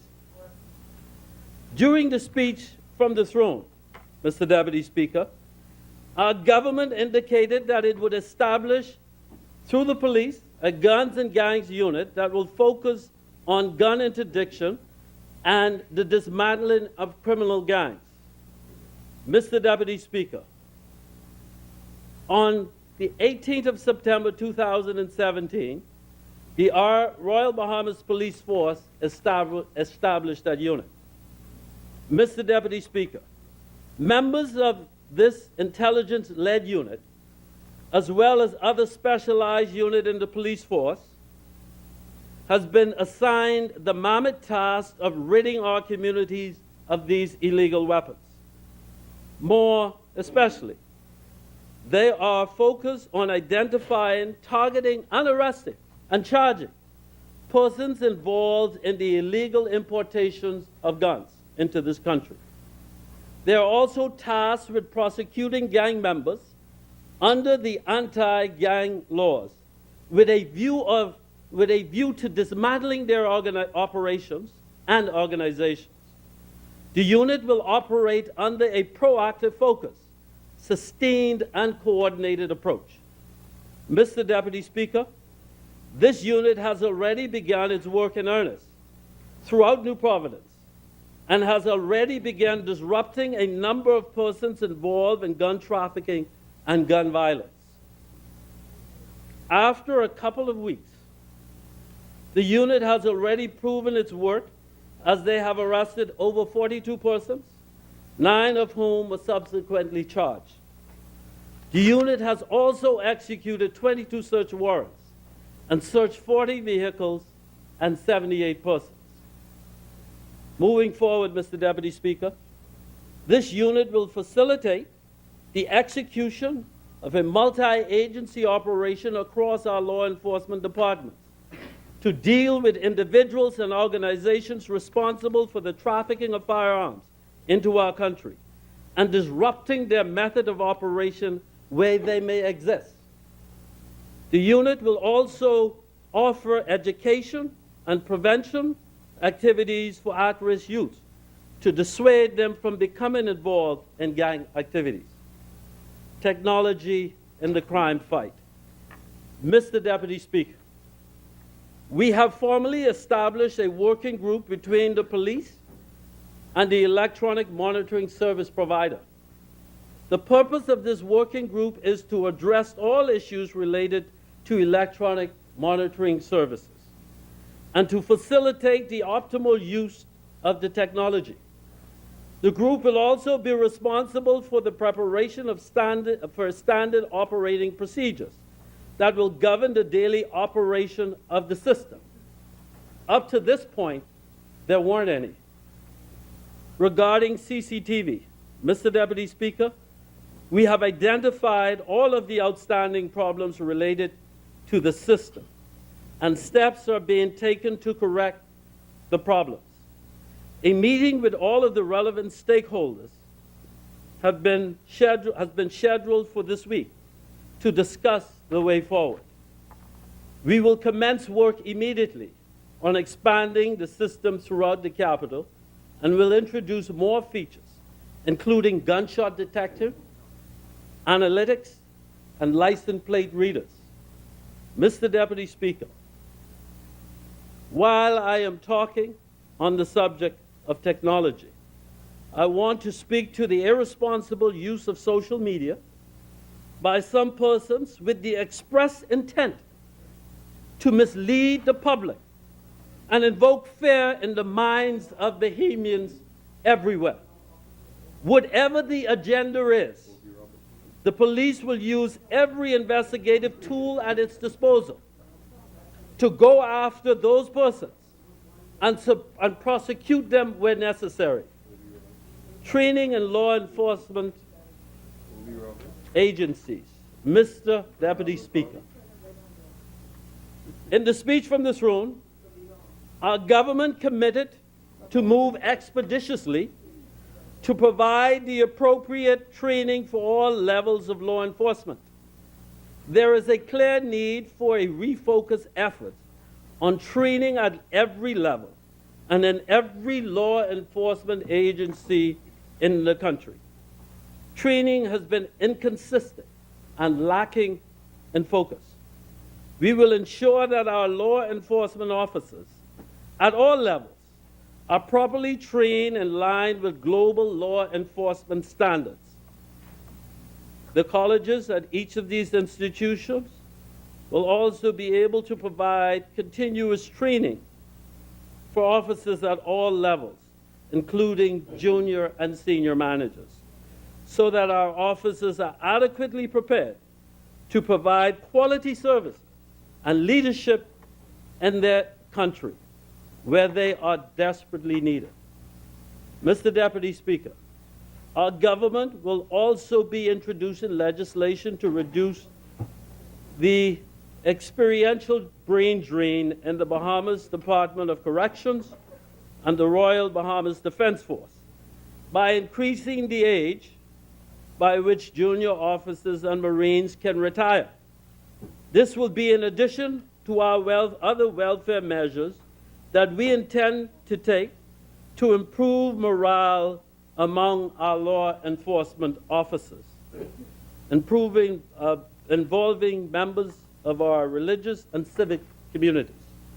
Mr. Deputy Speaker, the traditional police-centric approach to crime reduction is not effective as it diverts attention from its root causes.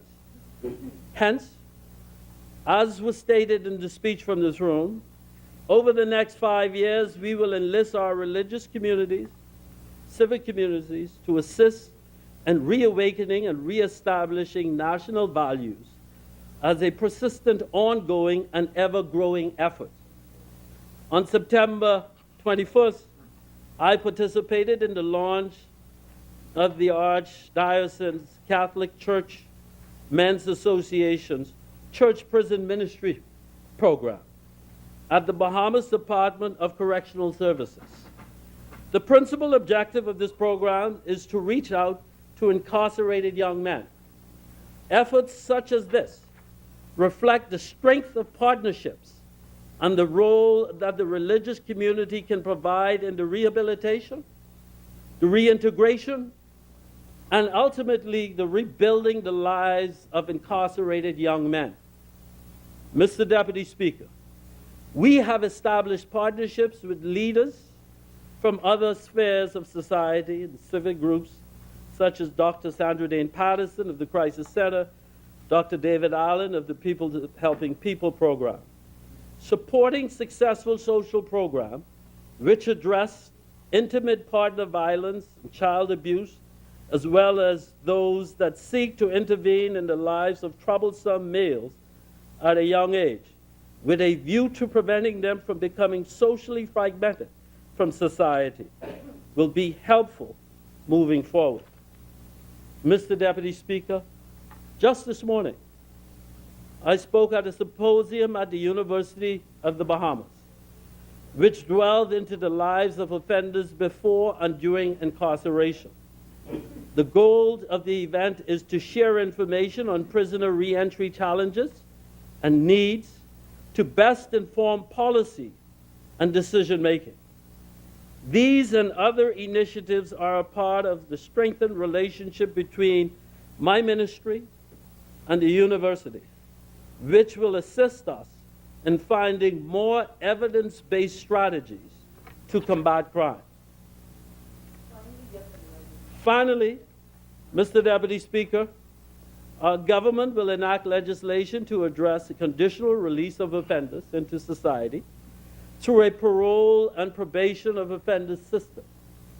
Hence, our government will be enacting legislation shortly to address the conditional release of offenders into society through a parole and probation system for first-time nonviolent offenders.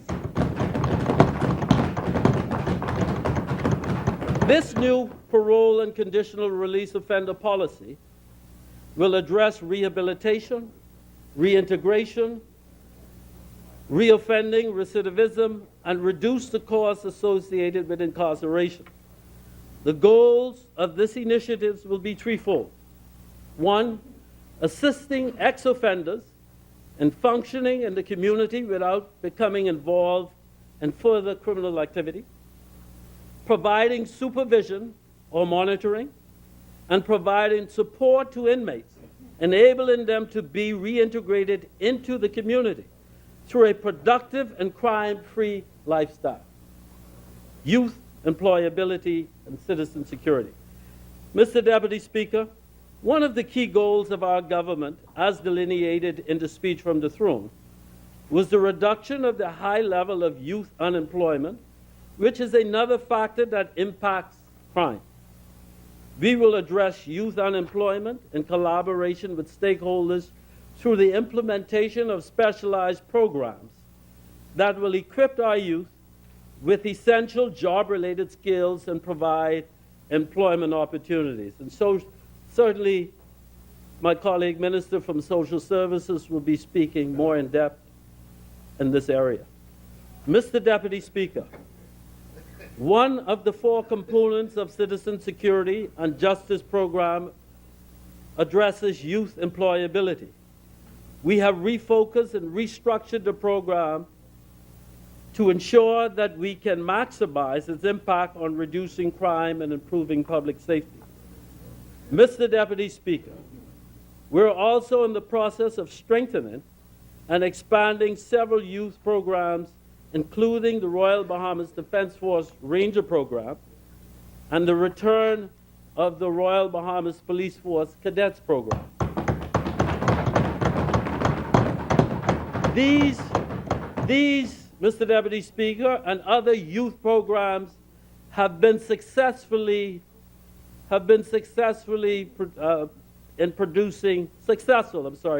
producing well-rounded and disciplined citizens in our country. Neighborhood safety programs. Mr. Deputy Speaker, as mentioned in the speech from the throne, our government firmly believes that to live and work in a safe, secured, and prosperous community, it is the inalienable right of all citizens in the Commonwealth of the Bahamas.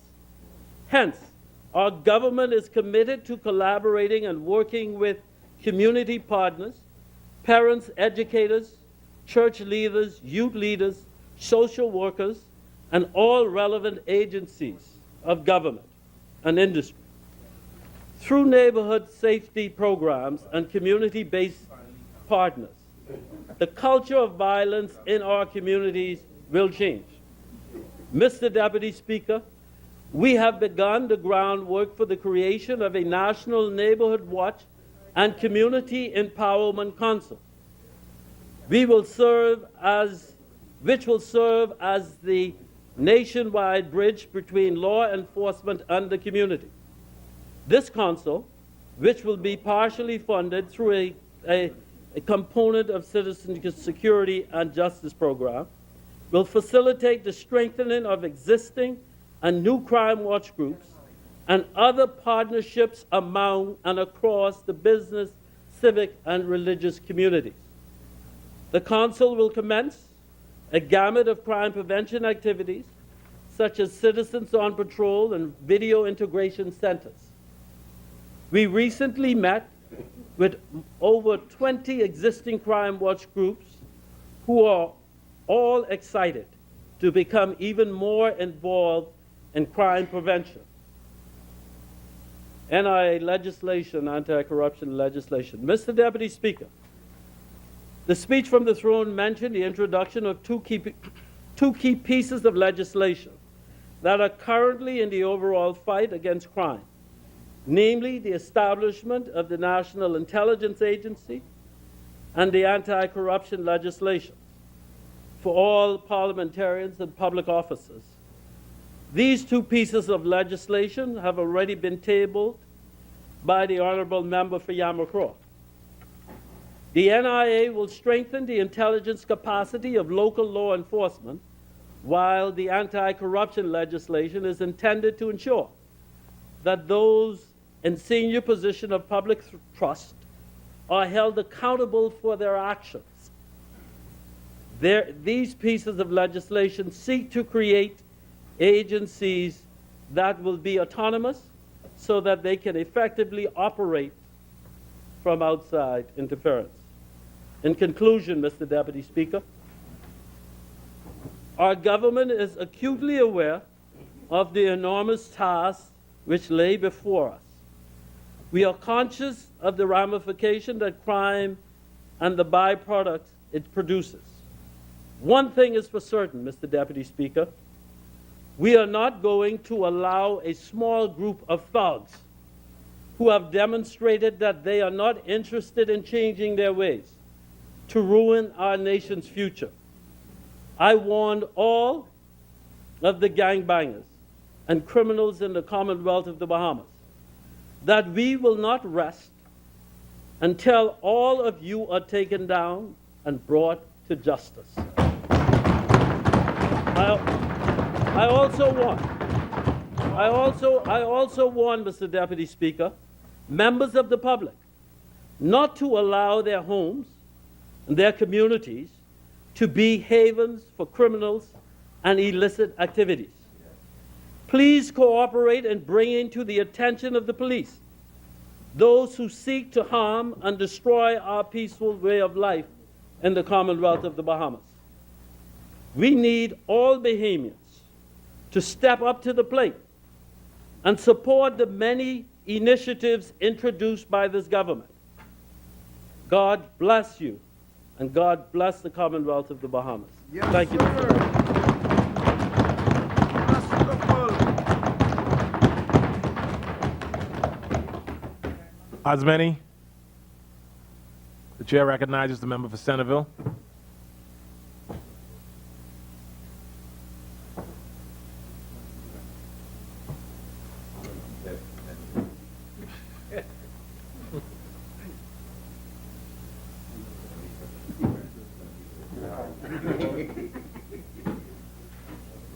The member for Centerville. National Geographic would have had the Bahamas on top of its cover in 2010, the Bahamas Blue Holes. And that is significant because it means that we have a lot of treasures here in our country that we're not preserving and protecting and promoting in the way that we should. I spoke earlier about a living tradition, and a living tradition recognizing the link between architecture, our culture, and of course the economy, and the direct relationship between each one of those factors. A positive effect on one translates in benefits to the others, as well as, of course, a negative effect on one would reduce others. We at the AMMC will continue to promote our resources while protecting our environment, encouraging research and archaeology, harnessing oral history and our genealogy, and by respecting and listening to the journey of our elders, the sacrifices of our parents, and the value of our children and our young people. The AMMC will promote career paths in history, research, archaeology, architectural restoration, archives, and museums. We will celebrate our historical cultural values and our physical structures. We will broaden the economic base by diversifying intellect and education. The key to economic diversification, I believe, is intellectual and educational diversification, creating and celebrating career paths that exist here, but we seek elsewhere. The Cabinet, sometime in January of 2014, had agreed that historic lighthouses will be formally vested in the AMMC. The lighthouse at Paradise Island is celebrating 200 years as the gateway to our harbor this year, and it is the oldest lighthouse in the West Indies. Our lighthouse at Hopetown, Abaco, is the last hand-wound kerosene lighthouse. We have about 12 historically significant lighthouses. Lighthouses, Mr. Deputy Speaker, are now trending, and their visit economic potential is said to be well over $1.5 million per year. What economic potential? The Bahamas has also signed on to UNESCO, the World Heritage Convention, which will allow us to apply for technical and financial assistance towards the further development of key historic sites, specifically lighthouses. The Antiquities, Monuments and Museum Corporation notes with enthusiasm the proposed restoration of Ragged Island as a sustainable community project. This idea is indeed commendable. There are many historic resources within these communities. The AMMC is vested with the responsibility for historical and heritage preservation and will be the voice to the government, that voice of the people, that voice of restoration, that voice of heritage, not only for Ragged Island, but for all the islands within the Commonwealth of the Bahamas where the cultural and historic resources may be affected by natural resources, by natural disasters, or impacted by heritage negligence. I would like to thank the Honorable Frankie Campbell, the Member of Parliament for Southern Shores and the Minister of Transport and Local Government. Though not on the agenda to participate in his local government conclave, he invited me to share AMMC's initiatives and vision with Family Island administrators at their conclave, sharing with them the importance of historical preservation and restoration in our family of islands. If we continue to ignore the impact of architectural language and restoration on our culture, our story, our history, Mr. Deputy Speaker, will be lost. We are a country pregnant with potential, a people bursting with ideas, an economy worth fighting for, led by the only thing that cannot be duplicated, our heritage. The AMMC is the sustainable model. We would have received funding to establish 20 AMMC school clubs thanks to our heritage corporate sponsor with the objective of career path diversification by encouraging students in these fields of archaeology, research, architectural restoration, museums, oral history, and genealogy. These schools will include the 4 schools in the Centerville constituency, 8 schools in the Family Islands, and the remaining 8 schools randomly selected around New Providence. We are establishing a fund for the restoration of the water tower at Fort Fincastle, and we will be asking for donations as we continue to protect, preserve, and promote our historical resources and sites. We will be looking at similar projects to enhance the experience at Fort Charlotte, Fort Montague, Preacher's Cave in North Eleuthera, and our blue holes throughout the Bahamas. We embrace paid work student facilitation programs, where 3 of our students are abroad studying archaeology, museums, and related studies. We have 12 employees now enrolled and participating in the Commonwealth Association of Museums online distant learning program. This to make your museum experience what it ought to be. An experience that connects who we were with who we are, and then with who we will become. We will celebrate our intellectual and heritage capital by acknowledging contributions by organizations and individuals to the preservation, protection, and promotion of who we are as a people.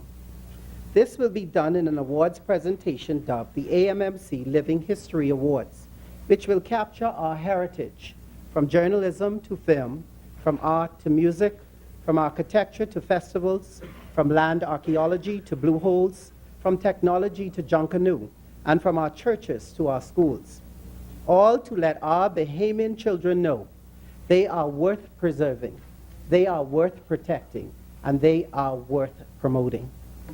I remember when I sat around the table creating and as the lead director and coordinator of the very first Cacique Awards to celebrate tourism's finest. At that time, we wanted to excite the nation about that industry and its potential. And 17 years later, we continue to celebrate individuals in that field. I also remember as president of the Bahamas Institute of Chartered Accountants, creating awards programs to recognize and celebrate our hardworking and impactful accountants from the public and the private sectors, as I felt they are all deserving of recognition. So any opportunity I get, Mr. Speaker, to promote what is good about our Bahamian people, I will do so. Thank God for his goodness and his mercies. However, we must move forward, learn to celebrate each other, There is no time to beat each other down. It is time to find strength in the things we have in common and acknowledging with respect and progress the differences among us. The future of the world, Mr. Speaker, will depend on leaders that can measure and manage democracy. We will have an open house at the Pompey Museum featuring our latest exhibition, From Slavery to Independence, the struggle for freedom in the Bahamas. We thank the Templeton Foundation for their significant contribution to this exhibition. The exhibition will be open-housed on Sunday, November 12th, 10 to 6 p.m. So after church on Remembrance Day, stroll over or drive to the Pompey Museum as we encourage socio-economic development through historical identification. Now, Mr. Speaker, let me turn my attention to Centerville. It's a community that I love and a community that I have the privilege of representing. So much potential. This community has lost a native son who has represented them for 40 years. The F&M Centerville victory at the poll changed the political landscape. Not only did the Centerville victory have an impact in our own party, I'm sure, but it seemingly forced the Progressive Liberal Party to redirect its focus. Never before has such a win been so eventful. Centerville knew what it was capable of doing, and it made it quite clear on May 10, 2017, that they will not settle for mediocrity, and they will not be taken for granted, and that they will continue to be a part of history. So as I might have been the one to defeat the former Prime Minister, the Centerville community and myself continue to see it as a defeat of a system that was just not working for us. It was a defeat of the black crab syndrome that refused to let our children or our history maximize its potential. It was a defeat of the spirit of disrespect and negativity and the rise of the spirit of fruitfulness and the I can without the bureaucracy and political interference. To God be the glory, Mr. Speaker. Great things he has done.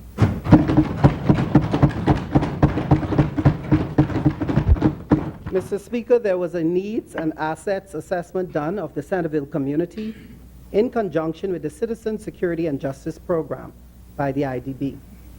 This assessment was dated November 2016, prepared by the Vivian Group. And it was addressed to national security.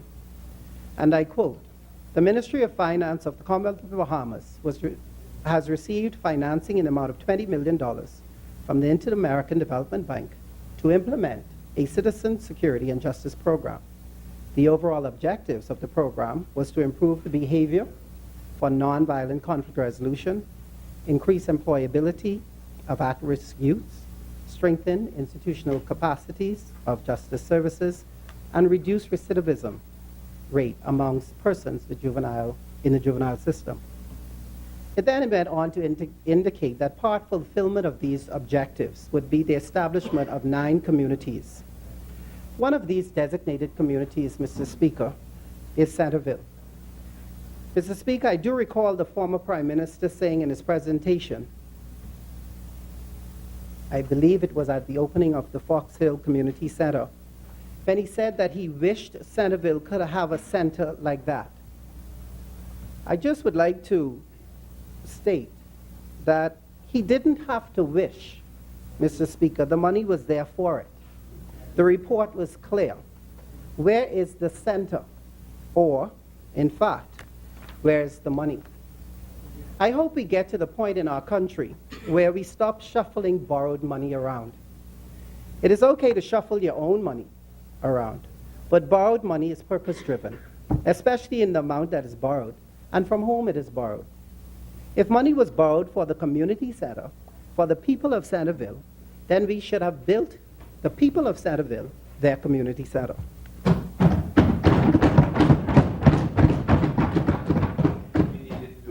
My family and I had the fortune of sharing a storm shelter with the people of Centerville constituency during Hurricane Irma. We were at the Sunlight Village shelter on East Street and Sunlight Village. It was a time of reflection for my wife and I.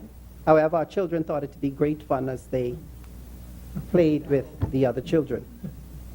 I really wanted to get first-hand experience what it was like for the residents of Centerville that went to the shelters.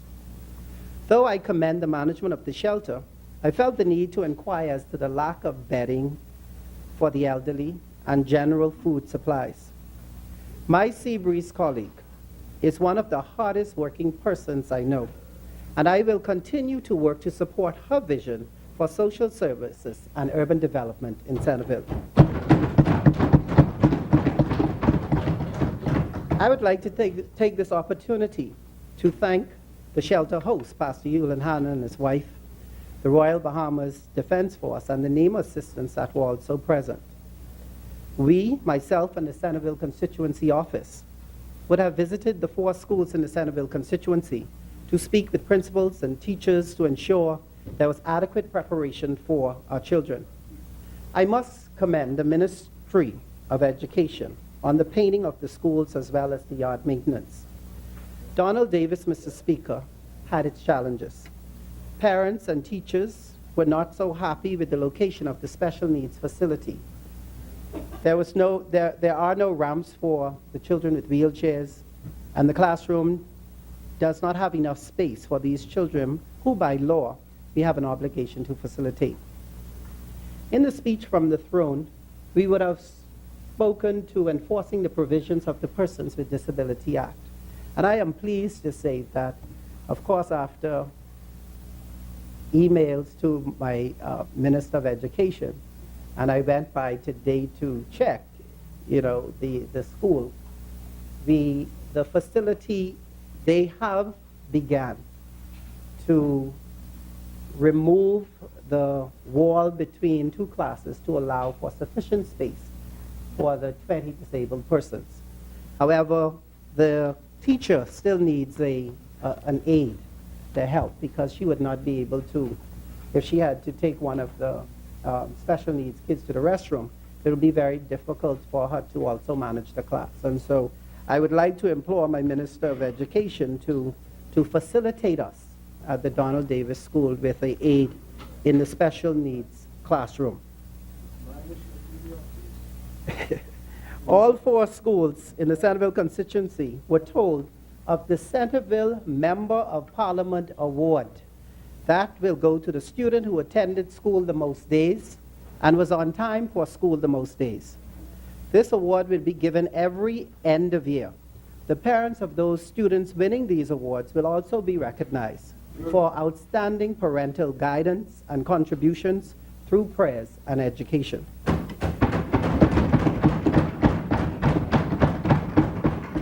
Mr. Deputy Speaker, my Centerville constituency office continues to monitor the outdoor pumps in the area to ensure contracted workers are cleaning them properly, as well as the associated drainage.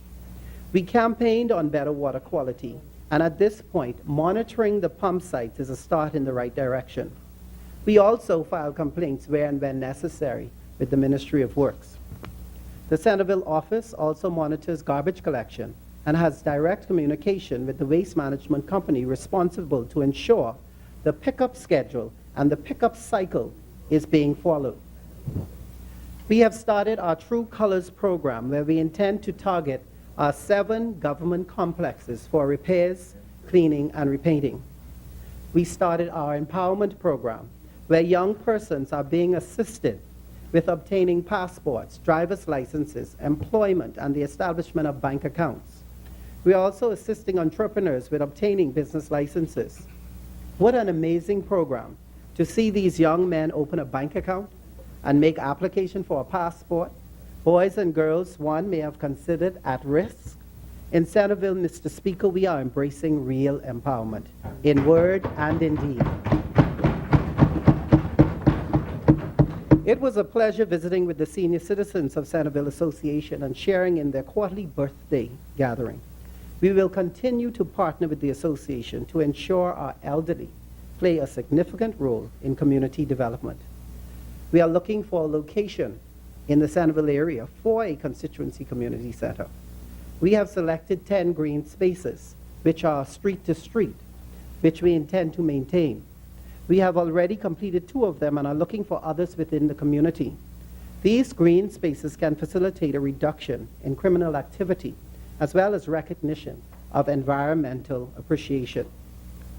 The Centerville community is now looking and will be relaunching Centerville in October. The community festival was one that brought the people of Centerville together back then. And on the campaign trail, it was the one thing that the community wanted to return. So on October 22nd, we will honor 5 of our matriarchs and patriarchs in Centerville with a church service at St. George's. And then on Friday, we will be at Clisso's, where it all began, opposite the Pigs Junkanoo Shack on Mount Royal Avenue. And then on Saturday, the 28th, we will host a fun day at the Centerville Park. I'd like to thank all the businesses in the Centerville constituency that have made donations and contributions to this event. I'd like to thank the Centerville in October Committee, Roosevelt Finlayson, Nicole Miller, Lorena Finlayson, Ash Ferguson, and many others. At the end of the day, we would all like the young people to become more aware of the rich heritage of the Centerville community. I would also like to thank our very own Miss Centerville, Miss Whitney Isaacs, who is assisting with community outreach in the Centerville constituency. I would also like to thank the family and friends of Centerville who volunteer their time and energy when and where they can. Centerville has so much to look forward to. And finally, Mr. Deputy Speaker, 10 years ago, I would have gotten engaged to a beautiful woman. 3 months later, we were married. And I want to thank God for that beautiful woman and 10 years of marriage. And for our children, Bria, Yulia, Rhett, and Scarlett.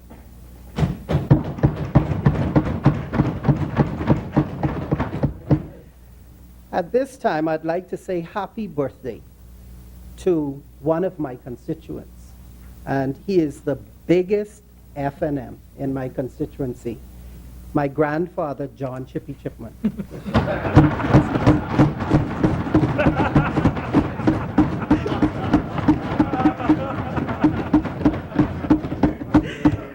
I know he is watching, so I just want to wish him a happy birthday and let him know we love him. He's 89. And let him know that I want you to know, Dad, that you are truly living history. I'd like to say to all of my colleagues here, never get weary doing that which is good. Continue to be living history. God bless all of the people in the Commonwealth of the Bahamas. God bless Centerville. And God bless the islands of the Bahamas. Thank you.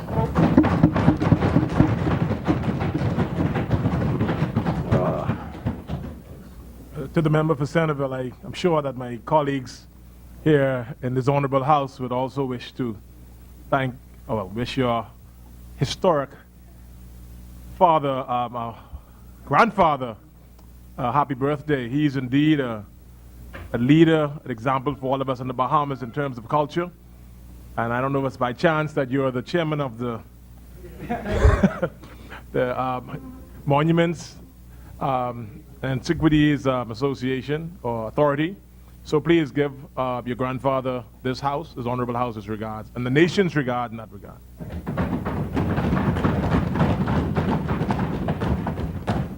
As many.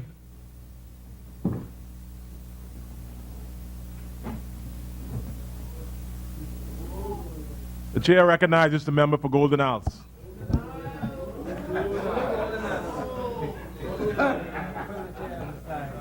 Don't do it, man. Don't do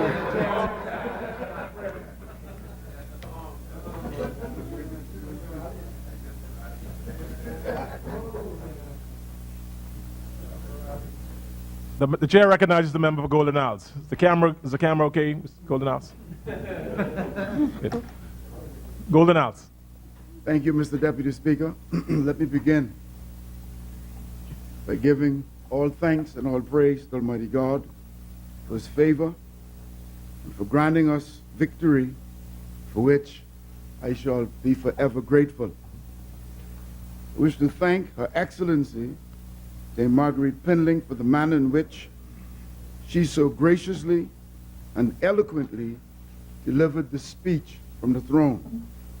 She is highly commended for flawlessly articulating the government's agenda, and the stately demeanor and decorum is to be emulated. I extend her best wishes for continued success. I rise as a proud representative of the residents of the great constituency of Golden Isles, upon whom I stand and whose voice I vow to be in this historic and honorable institution. I wish to again publicly say thank you for this honor and privilege, for which I am grateful. Our election mantra, it's the people's time. If that is to really be true, we must always be mindful of what we do in this honorable house to ensure that the people of this great country feel the shift in tangible ways. We were not elected because people wanted more of the same, but rather because they craved and yearned for change. A change that would catapult us back to the days when communities were safe, when employment was high, when the extended family was a strong safety net, and when people appreciated the true spirit of volunteerism and not the promise of the mighty dollar. Permit me to commend our leader, our Prime Minister, for his exemplary leadership demonstrated during the recent general elections, for his stellar visionary leadership, for evacuating over 1,000 residents from our southern Bahamas, and for providing bold and decisive leadership in offering much needed assistance to our brothers and sisters in the diaspora, the southeastern Caribbean nation of Dominica, that was brutally devastated by the superstorm Hurricane Maria. Today,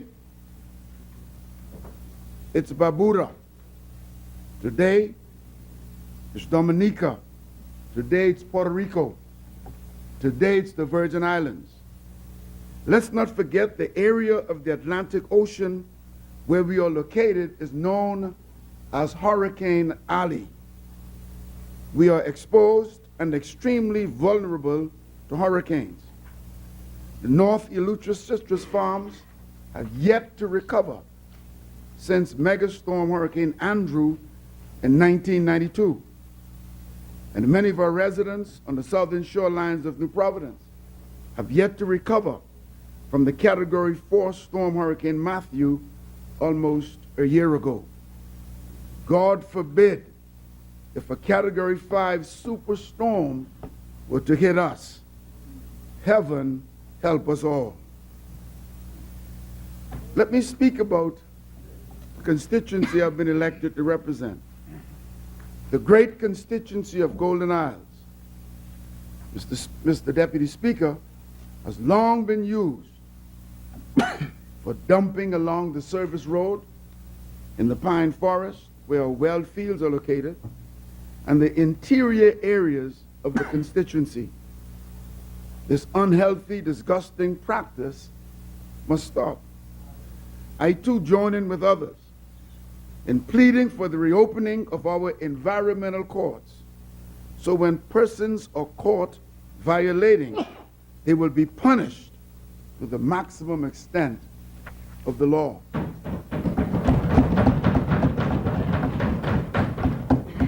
Mr. Deputy Speaker, in the aftermath of Hurricane Matthew, the side opposite established a dump adjacent to Dignity Gardens. I am on record of stating that the words dignity and dump did not correlate then, do not correlate now. So I am urging the Honorable Minister of Works, the Honorable Minister of the Environment, please assist me in relieving the great constituency of Golden Isles and the fine people of Dignity Gardens of this dump. Please. I believe my constituency has the most Haitian communities on the island of New Providence. They are tired of successive governments always waiting until it's nearing election to expedite the processing of their documents, whether it's for citizenship, permanent residency status, or work permits. You remember during the campaigns, the last 2-3 weeks of how Hawkins Hill you couldn't get through because of the traffic at immigration? All they are asking for is that their documents be processed in a timely manner and they are treated with the respect and the dignity they deserve. While at this juncture, the issue of stateless, nationless Bahamians of Haitian descent should have been dealt with and must be dealt with. Contracts for the cutting of the verges and the parks in the Golden Isles constituency, as in other constituencies, since we're the biggest constituency, I felt we were the most affected, reduced by 2/3. Mr. Deputy Speaker, in these difficult and challenging economic times, it's a most bitter pill to swallow. I know that the economy will rebound. All I'm asking is when the economy rebounds in the not too distant future, please reinstate those contracts, and so we can help to assist as many of our residents as we can. The oldest of the African villages established on the island of New Providence is Adelaide Village. It was established in 1831. This quaint, quiet, beautiful community has the potential to become a thriving cultural, heritage, and ecotourism site, and with the help of its residents and other influential persons and organizations, including the Adelaide Youth Movement, I believe that will come to fruition. Also, an urban renewal center will also be established in Adelaide. So I say to Adelaideans, get ready. The wetlands of Adelaide Village, of Miller's Creek, Grant Anna's subdivision, Bonefish Pond, and other areas must be preserved and sustained for other generations of Bahamians. The abuse of these wetlands must cease and desist immediately. I call on those institutions and agencies that are responsible to please become more proactive and aggressive in the monitoring and preserving of our wetlands. Mr. Deputy Speaker, the Golden Isles constituency is the largest constituency. It's the constituency with the most registered voters, and is the fastest growing constituency. The time has come for Golden Isles now to have its own state-of-the-art health care facility. We need a modern health clinic. Thank you, Mr. Minister of Health. That tells me we're in good stead. Golden Isles is on the way. Educational facilities, from early childhood to high school. So to the Minister of Education, please, I understand that an aggressive plan is about to be unveiled for the building of educational facilities, and I know that Golden Isles is in that number. When the roll is called up yonder, please let Golden Isles be there. Also, a police and fire station. Absolutely. The new city. The biggest constituency, the most registered voters, the fastest growing constituency. Carmichael Police Station is too far.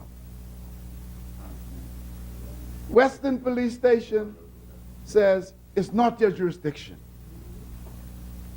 And men, they need help. As you know, Sedans, when you need help, you need help.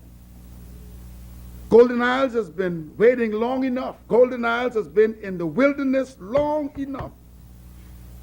Golden Isles' time has been long overdue. Golden Isles.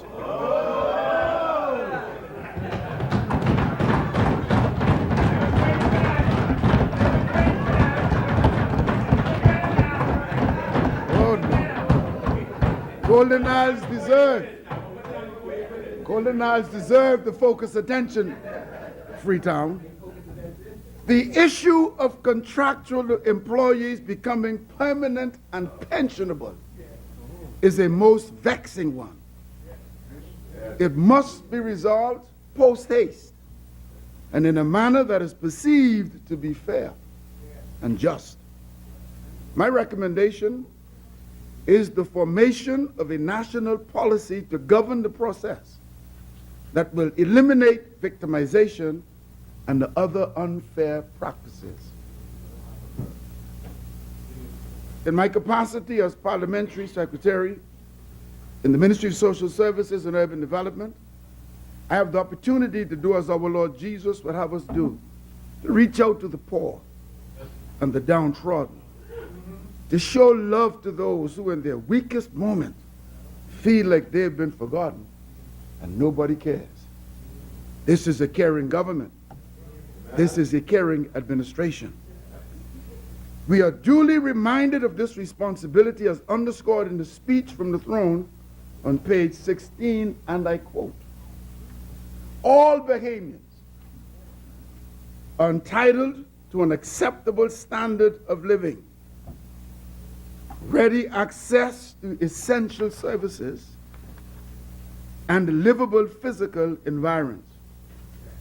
My government is deeply aware of poverty, especially in the heritage communities of Nassau, and is determined to eradicate the in-your-face physical conditions that demean the dignity of our people. For decades, residents in the over-the-hill areas have not received the kind of attention required to transform their businesses, residential, and overall environs. Accordingly, my government will institute urban development by revitalizing heritage communities and expanding the reach of social services." End of quote. Urban renewal is mandated to assist with the development of urban communities, the revitalization of inner city spaces. To carry out this mandate, the Urban Renewal Commission is focused on its social development and the enhancement of physical environs. The commission is now led by newly appointed chairman, Bishop Hewlin Hanna, a respected community leader and former assistant commissioner of police. In pursuit of developing transparency and accountability, this administration, through the leadership of the Honorable Denisha Roll, has embarked on a quest to bring organizational structure and operational discipline to the functions of urban.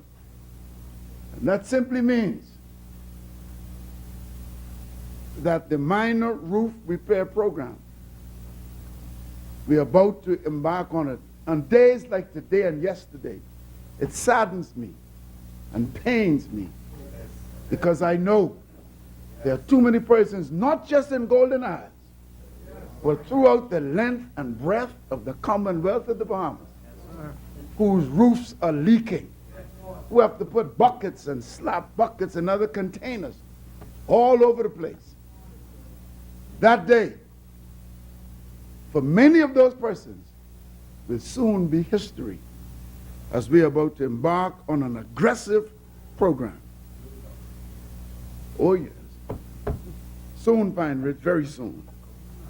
Towards that end, to support the administrative work of the Urban Renewal Commission, Mrs. Elaine Williams has been seconded from the Ministry of Education to serve as director. With the restructuring, the proper assessments, the programs, and the services, the Ministry of Social Services and Urban Development is poised to be a catalyst for transformational change. Change beginning at the community level, where each one can reach one. Change that takes us back to the creed we once lived by as a people, being our brother's keeper.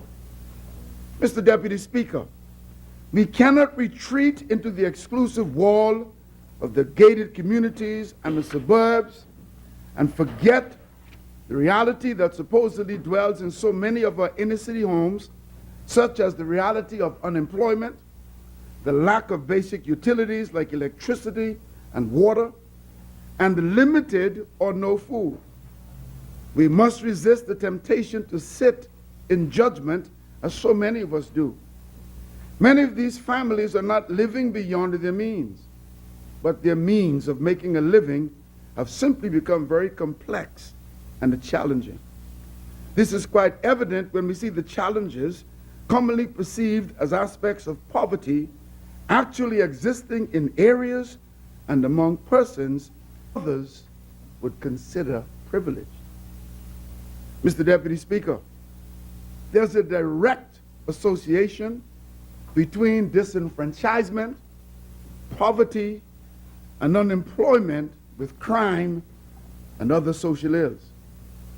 I urge our Prime Minister, and I may add before I urge that the elitists of our country will not like this, but I urge our Prime Minister to move with haste to establish the inner city tax-free zone as stated in our manifesto and promised during the recent general election campaign. This initiative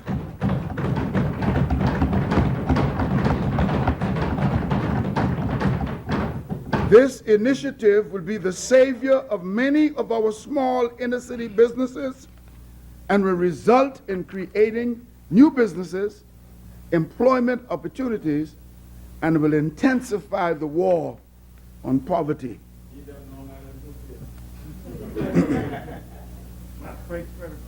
We are encountering many challenges nationally,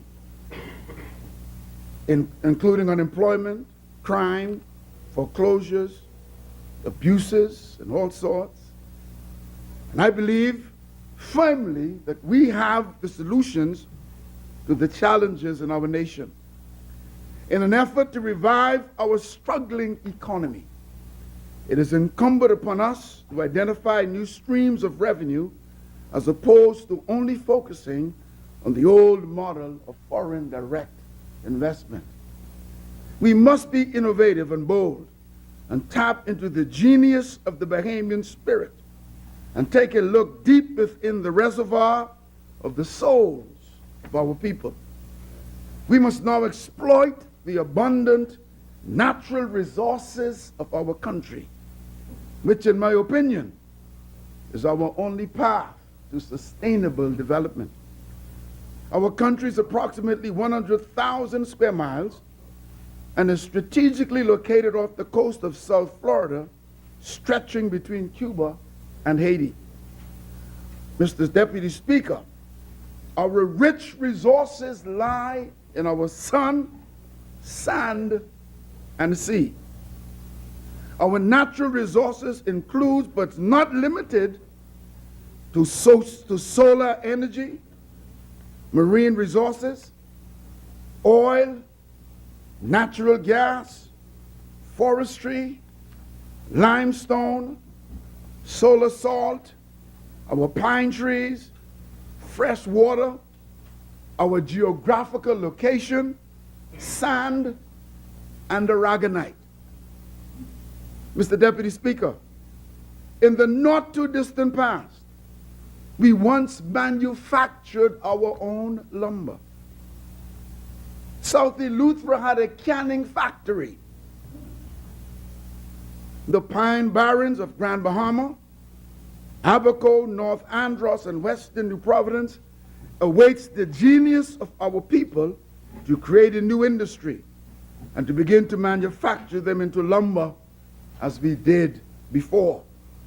If we fail to do so, I assure you, there are foreigners in our midst who are desperately awaiting the opportunity.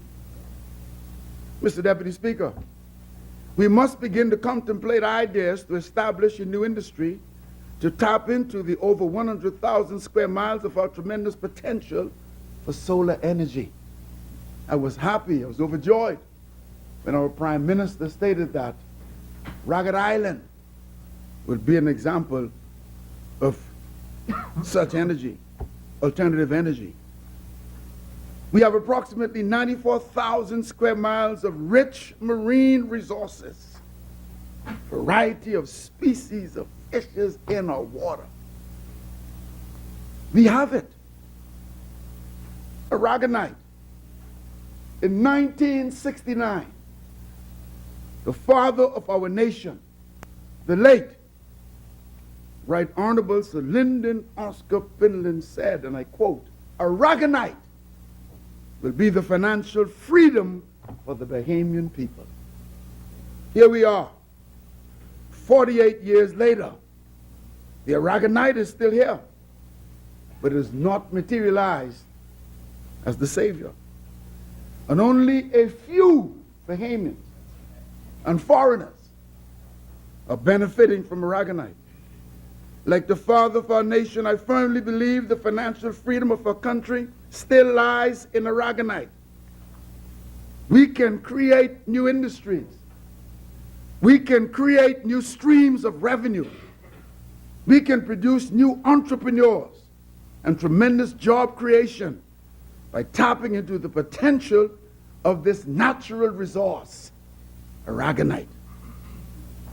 We export millions of cubic tons of Aragonite annually for merely $2 per metric ton, while its market value ranges from $900 to $2,500 per metric ton.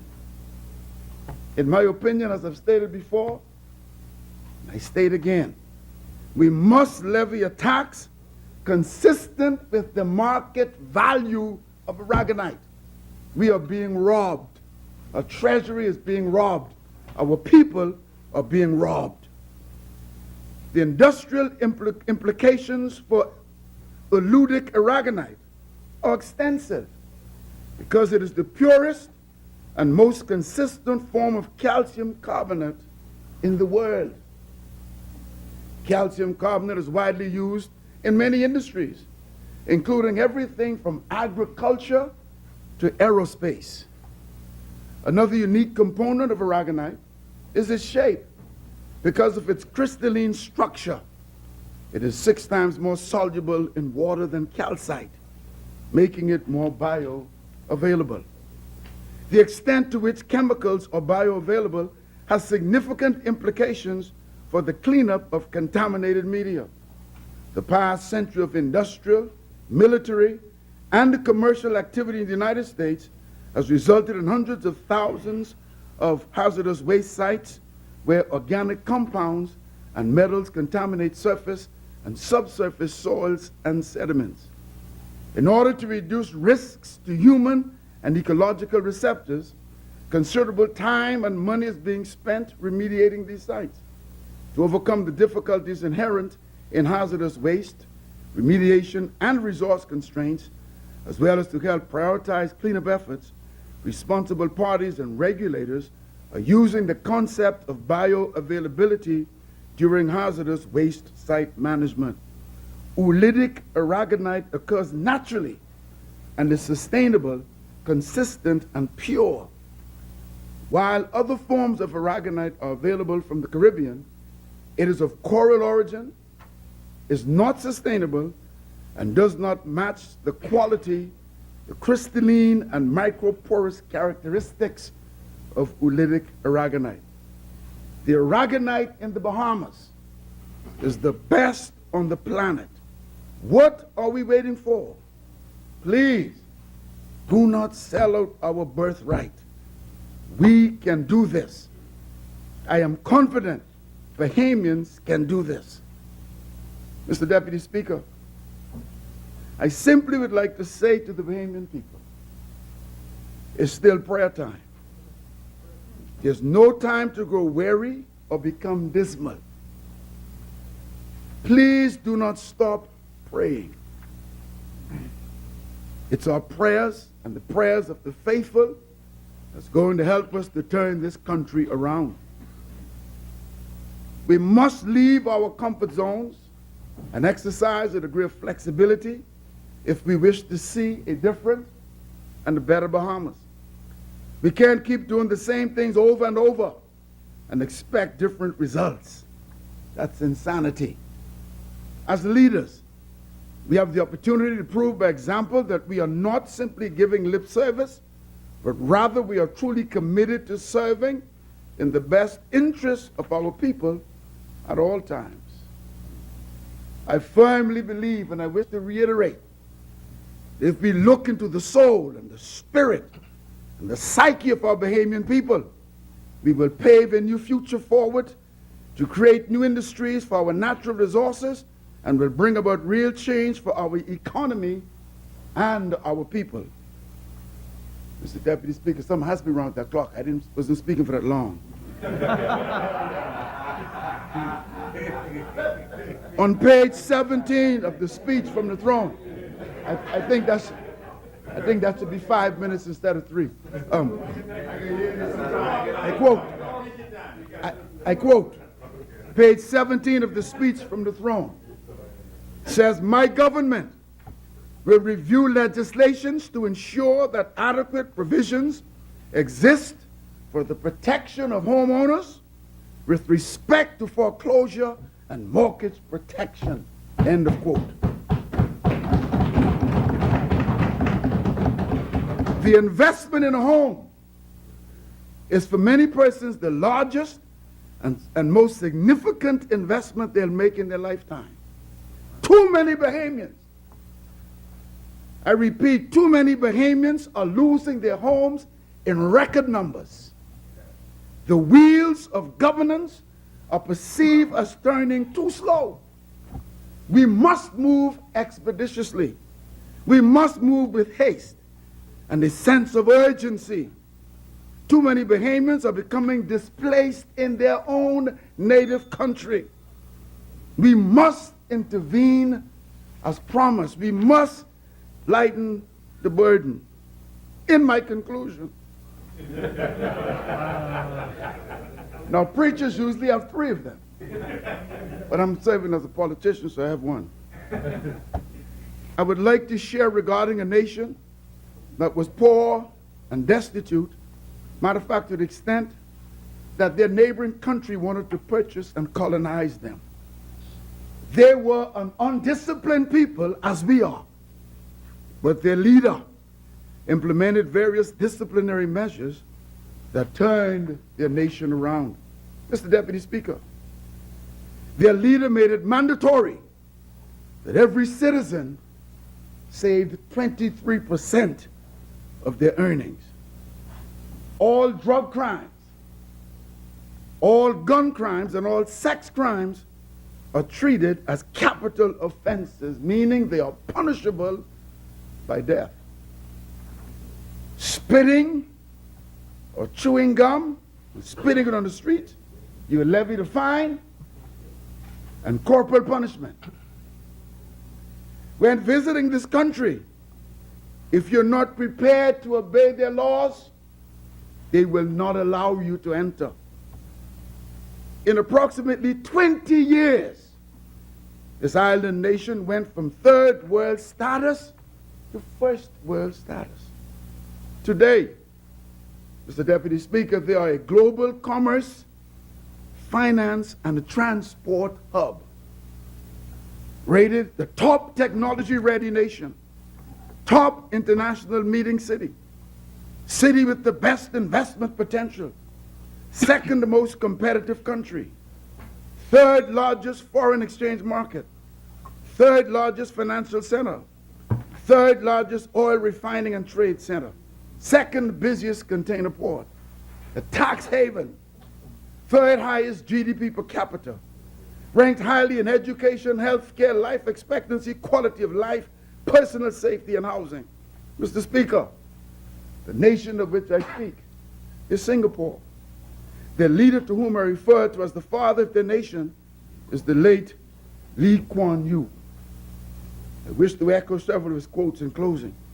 He said, In your 1 minute summary.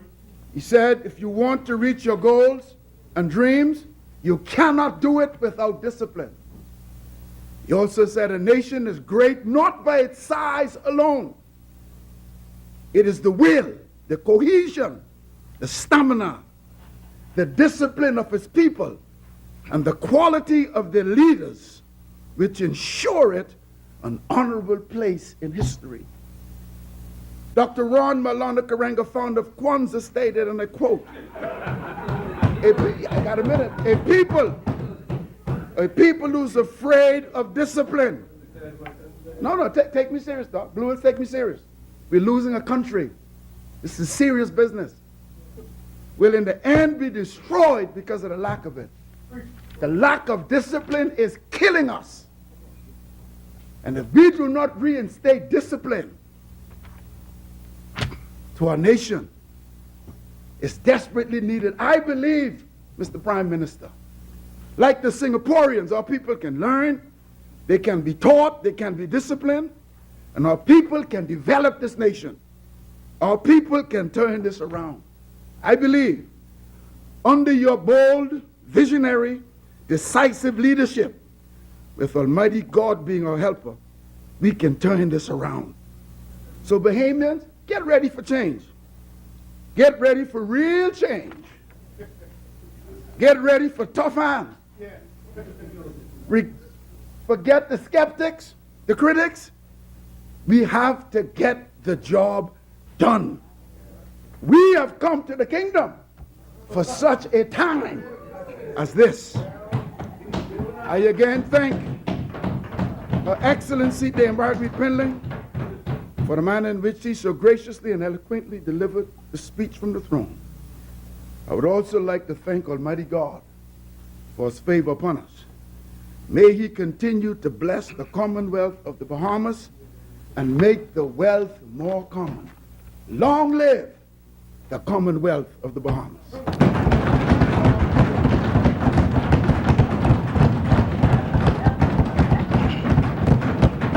As many, the chair recognizes the member for Central and South Eleuthera. The chair recognizes the member for Bamboo Town. Mr. Speaker, I move that the business of this House to continue beyond 7 p.m. today, Wednesday, the 4th of October. It's been seconded and moved that it's been moved and second. The business of this House continue after 7 p.m. All in favor will remain seated. All opposed will stand. It's carried. The chair, the chair recognizes the member for Central and South Eleuthera. Mr. Deputy Speaker, please allow me to acknowledge the awesome people of Central and South Eleuthera once again. I'd like to thank them for their faith and trust in me and my government. Mr. Speaker, I would like to thank and salute our Prime Minister, the Member of Parliament for Kalani, the Right Honorable Dr. Hubert A. Minnis, for having made the decision to assist our brothers and sisters from Dominica, having been hit by such a hard hurricane, Hurricane Irma. I'm reminded of Jonah epic narrative, when the story ends with a single question from the lips of God: should I not be concerned about that great city? If the city of God that ends the book of Jonah was from only the city, can you imagine the depth of the divine cry today? As Jesus came near and saw the city, he wept over it. Mr. Speaker, we must come to the place where what breaks the heart of God breaks the heart of men too. Mr. Speaker, I have come to thank the Excellency, the Governor General of the Commonwealth of the Bahamas, Dame Margaret Pindling, for her deliverance of the speech from the throne. As I stood and listened attentively, I could hardly contain myself as Her Excellency read from page 14, paragraph 2 and 3, when she gave mention of the NHI program. And I quote, construct, upgrade, and expand state-of-the-art facilities. End of quote. Mr. Speaker, this is where I was about to jump out of my skin. I quote, the Family Islands, inclusive of a mini hospital on the island of Eleuthera, end quote. We must work without delay. Every hand is to be employed. The need of the people in South and Central Eleuthera has rested heavily on my heart. But rather than being discouraged by this urban challenges, I recognize how God has set his government up for much success. Just this past week, there has been cost for approximately 10 emergency flights into Governor's Harbor alone, and 1 into Roxanne. Mr. Speaker, the island of freedom is truly blessed in so many ways. We have persons like Mr. Chris Gosling, president of the Health Association, and his wife and his team. But Mr. Gosling and his wife, who are retired teachers who came to live among us as strangers, has now retired in the island of Eleuthera, and he's offering his services free of charge. Services to the wider community as well, to the island of Eleuthera, by way of ambulance and non-profit organizations. Mr. Speaker, in the South, you will find Mr. Sean Ingram rendering the same service. Also a non-profit organization called SEEP. The Men of Faith led by Mr. Jason Thompson are some 50-plus strong men throughout the Palmetto Point area. Mr. Speaker, sorry, Mr. Deputy, just let me pause there for a second. The Men of Faith is a group of men in that community who takes their time to do whatever is necessary in our communities and who will go beyond the island of Eleuthera wherever they are needed to render assistance. These men have demonstrated to the Bahamas what honorable men do. Mr. Speaker, the Men of Faith is led by Mr. Jason Thompson. Plus, Mr. Speaker, they have had a donation from Mr. David Barlin, co-owner of the Pineapple Fields, and they have accepted the full maintenance of the emergency fire engine and the Jaws of Life vehicles. These men, through the leadership of the Chief Superintendent Walter Evans of the Royal Bahamas Police Force Department, along with retired officers out of the United States, have become trained and certified fire rescue and accident rescues using the Jaws of Life. The Men of Faith has positioned themselves where they are able to assist our brothers and sisters, no matter where they are. Mr. Speaker, I'd like to turn my attention, seeing that I'm speaking about the Ministry of Health, concerning the clinic in Tarpon Bay. Tarpon Bay is a pretty large community, but recently they have had challenges where the clinic doors are not open on a regular basis anymore. They're now downsized it to 3 days out of the week. I'm asking my government to see what we can do to have that corrected. The people in Tarpon Bay deserve to have that clinic open on a day-to-day basis. Mr. Speaker, mass communications now enables us to instantly message anywhere in the world. When I last spoke in this honorable house, I brought to the attention the urgent need for cable television in the John Millis and Belmontown. Mr. Deputy, there were some meetings and discussions held to date. Thanks to the caring government and Cable Bahamas, John Miller will have its cable TV in not the too distant future. Mr. Speaker, there's a vexing problem in my constituency, as many persons find themselves working for the utility companies, some more than 10 years, and no benefits, some not becoming permanent and pensionable. There is support staff from the Ministry of Education, namely Ms. Claudia Anderson of Deep Creek, 16 years, and Ms. Hunt of Tarpon Bay Primary, 12 years. And we have a lady at Water and Sewage, Ms. Carmita Science, 10 years, and Ms. Margaret Francis from the Department of Social Services, after many years, still bring home less than minimum wages. Mr. Speaker, this is not right. Lord knows it's not right. Please, we must find ourselves to that place where good is rewarded and evil ceased to exist. On the Lutheran, we have been able to wear our pride on our sleeves when it comes to the technical and engineering staff of BPL. In the past, it has been the practice of those before to engage others outside of the country. When we have our very own qualified on the job, they are allowed to perform the services. The foreigners comes in, gets what is there to get, and at the end of the day, our people find themselves making the necessary repairs and making sure that the services is rendered. That is not right. As a young man growing up, I watched that for many, many years throughout my island, and sometimes it still exists. That needs to be addressed, Mr. Speaker. Mr. Speaker, I have a passion and a wealth of knowledge, in particular in the local government system. I have served from the inception of local government as chairman of my township and 3 elected times as the chief councilor. I share this view, like many of the local government practitioners, that there is a need to revisit the budget of these family islands. While the financial needs may be different from other islands, the budget needs to be coincided with the obligations and needs for those islands as it pertains to local government.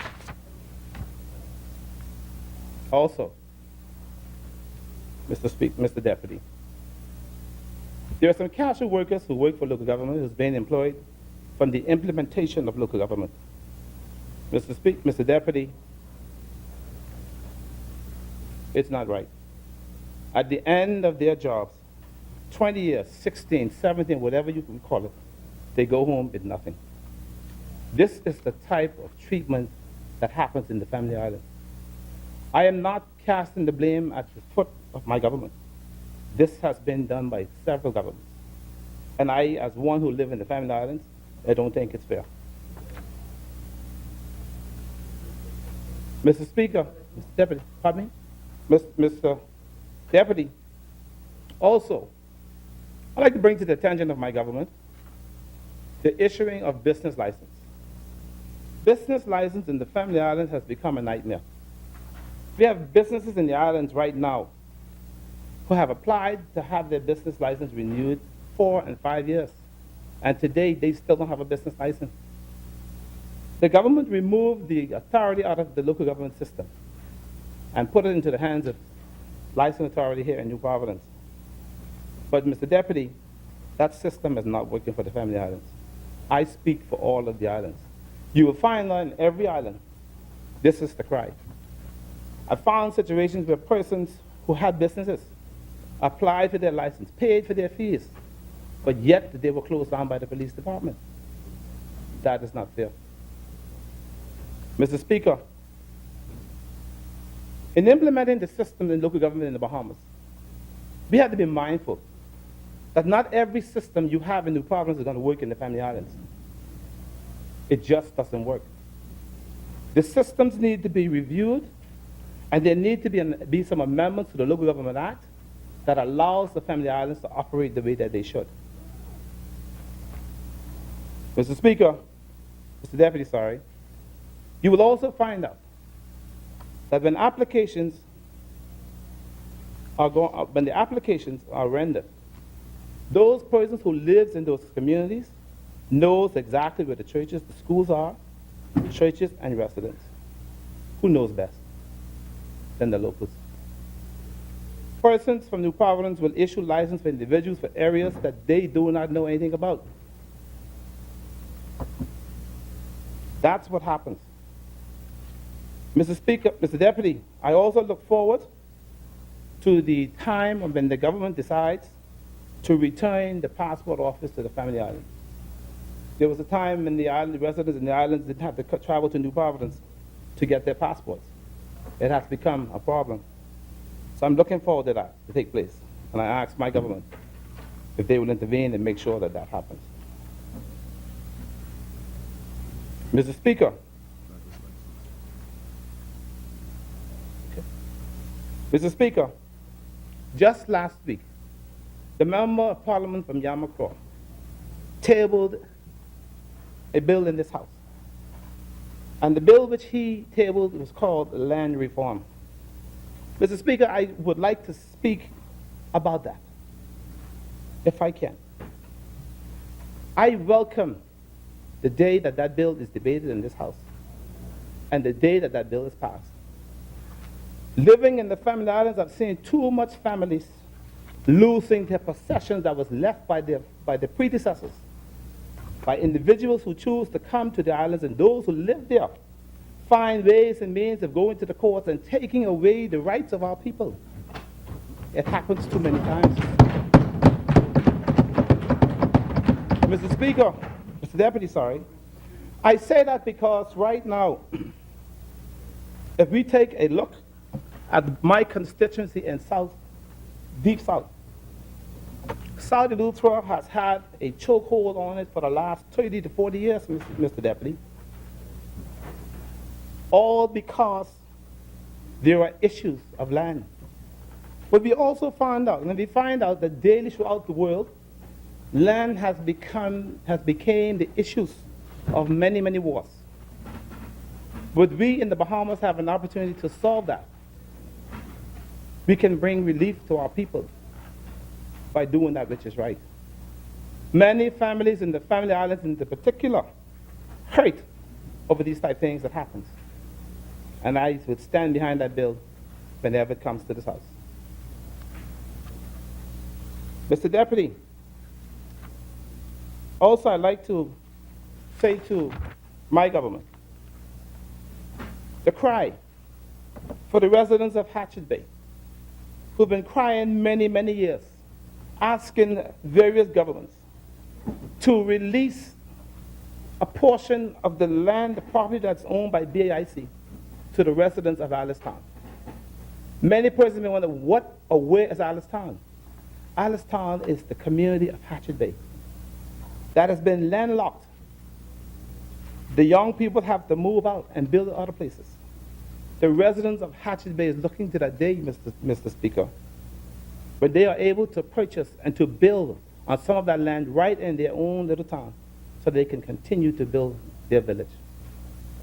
Mr. Deputy, Governor's Harbor have the same situation. Eleuthera have land issues that needs to be dealt with, Mr. Deputy. Mr. Deputy, the commoners, Vincent's Bight, Tarpon Bay, Rock Sound, Savannah Sound, we're just asking for the government to assist them in putting in the infrastructure in those areas, roads, water, lights, etc. My people are a proud people, and they're asking our government to come to their rescue in a time of this. Mr. Deputy, I now turn my attention to the agriculture industry in the island of Eleuthera. When we take a look at the island of Eleuthera, to where we used to be in the agriculture industry and where we are today, there is totally no comparison. We just don't have the amount of farmers, because the reason, some of the main reasons for that, Mr. Deputy, is that the industry has been allowed to deteriorate. When the farmers go and they produce, they're only allowed to take up to $10,000 for the produce to the packing houses. That cannot be right. By the time he pays for his supplies and pays his laborers, What is $10,000? And I'm certain the other family islands are feeling the same thing. I speak for the family islands today, Mr. Speaker. We talk every day about feeding ourselves. But in order for the farmer to survive, he must be able to pay his bills. And if his products that he takes to the packing houses, he can't get paid for it, he can't be in business. And we're faced with this daily, Mr. Deputy. So I'm asking my government to take a second look at that. And also, Mr. Deputy, there are 2 packing houses in my district, Hatchie Bay, Grain Castle. I'm not certain if the North have a cooler or not. But how could we function and run a packing house without coolers? How could the farmers bring the produce to the packing house to be secured? We don't have coolers. So it puts us in a funny position. Mr. Deputy, Eleuthera has a rich history. And I speak and I look back at the island of Eleuthera to what it used to be and as to where it is today. I'm asking and begging on behalf of my people to ask our government to find it necessary whatever we can do to restore the economy of Eleuthera. Please help us. There are many young people there who are having to leave the island in search of a better life. And especially those persons who are couples, who have families in particular. When the father leaves or the mother have to leave and go overseas somewhere else to work, we all know what happens. Either he doesn't come back or she doesn't come back. And the family structure is split. And then we lose our generation. I'm asking my government to make every effort to try and to restore the economy so some of our young people can stay home. Eleuthera needs some help. Mr. Deputy, just recently, the Deputy Prime Minister visited the island of Eleuthera, and I was able to take him through the Roxanne International Airport, where I was able to show him the installation of 4 5-ton air conditioning units that is being installed, but it is not one person or one department, but it's several persons playing their role, having Roxanne International Airport air conditioned. And the reason for that, Mr. Deputy, Roxanne has been allowed to fall behind. As far as the port of entry, Roxanne International Airport needs some attention. I'm asking my government to pay attention to Roxanne International Airport and the Governor's Harbour Airport as well. Mr. Deputy, one of the other things that concerns me is the docking facilities in the Roxanne. Roxanne happens to be the breadbasket of Saudi Eleuthera, Mr. Deputy. And when you find out that the mailboats refuses to go in there only occasionally to go in there because of the shallowness of the water, that is the problem as well. We need to have not just the dock, but we need to have that harbor dredged so that mailboats can come in and out of there. Also, Mr. Deputy, happy to report this.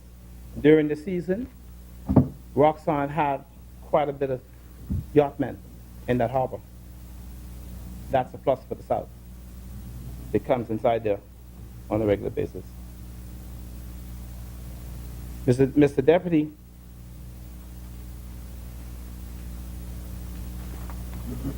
I would like to request of my government. Well, I said that already. I spoke about the doctor. Sorry for that.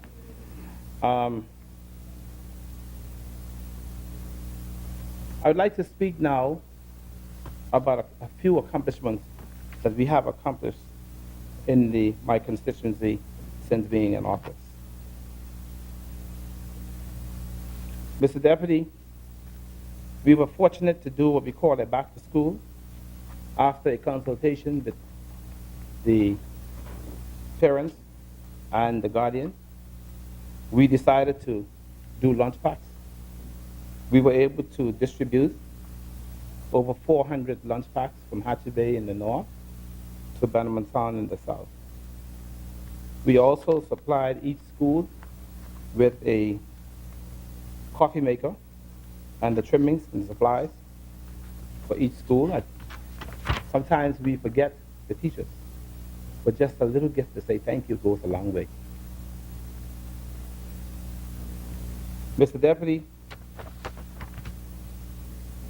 we were also able to put some paint on the administration building in Governor's Harbor due to the fact of the condition it was left in under the previous administration. It was a total disgrace. There was nowhere under the sun, me being the member of Parliament for Central and South, that I could have walked there on a daily basis and looked at that condition. We finally put some paint on the building. It looks much better, thanks to the hard-working staff of the Ministry of Works who assisted in doing that.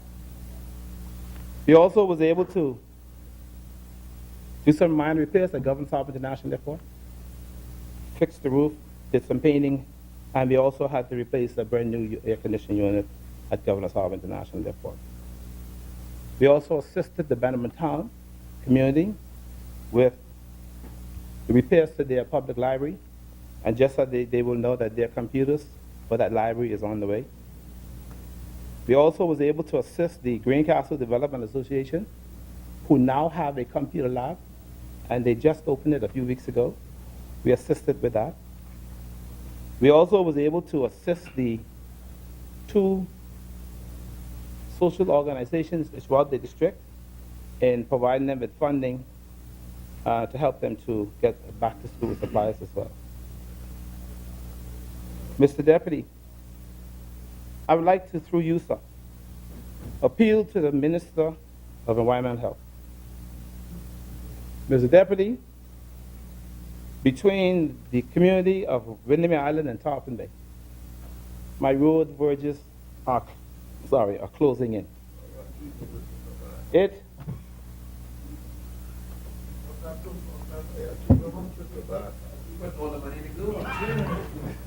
Mr. Deputy, looking at the road verges between between Tarpon Bay and Windermere Island, it's an accident waiting to happen. I'm begging again. We need to open the road verges. We may save some lives. Mr. Deputy, Eleuthera has been neglected, and they have not been treated fairly. And I do not intend to sit by as being the member and not to ask or request or fight for my people. Bobby? What did he told you? Okay. Mr. Deputy, my sporting facilities, from Hatchie Bay in the north to Bannermantown in the south, is yet to be desired, the condition that they're in. Pardon me, sir? Self-help.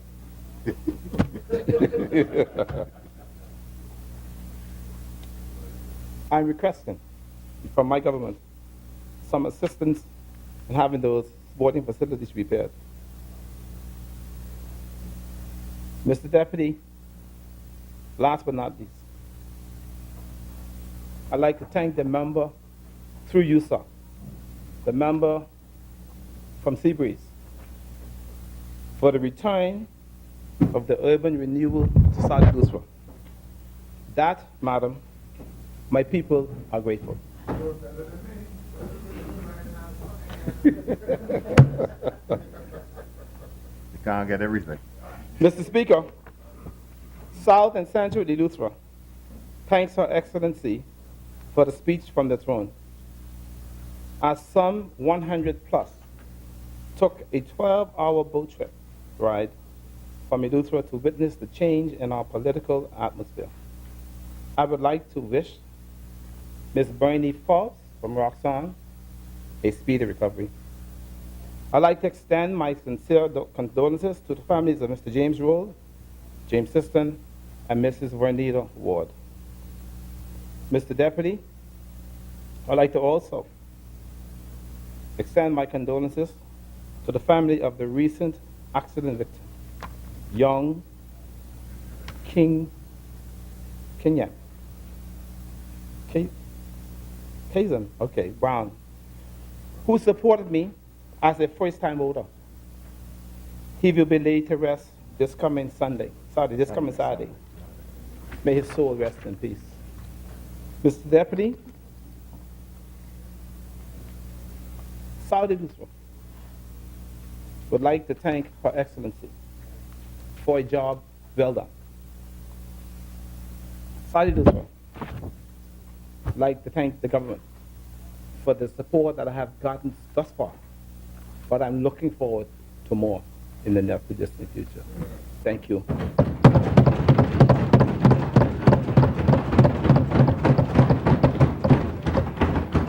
As many. The chair recognizes the member for Seabreeze. The chair recognizes the member for Bamboo Town. Mr. Speaker, Mr. Deputy, this is a good point for us to break. And I move that the House do suspend until tomorrow morning, Thursday the 5th of October 2017 at 10 a.m. Being moved and second that the business of this House be suspended to the 5th Thursday, October 2017 at 10 a.m. All in favor, please remain seated. Those opposing will stand. The business of the House stands suspended until Thursday at 10 o'clock. All rise.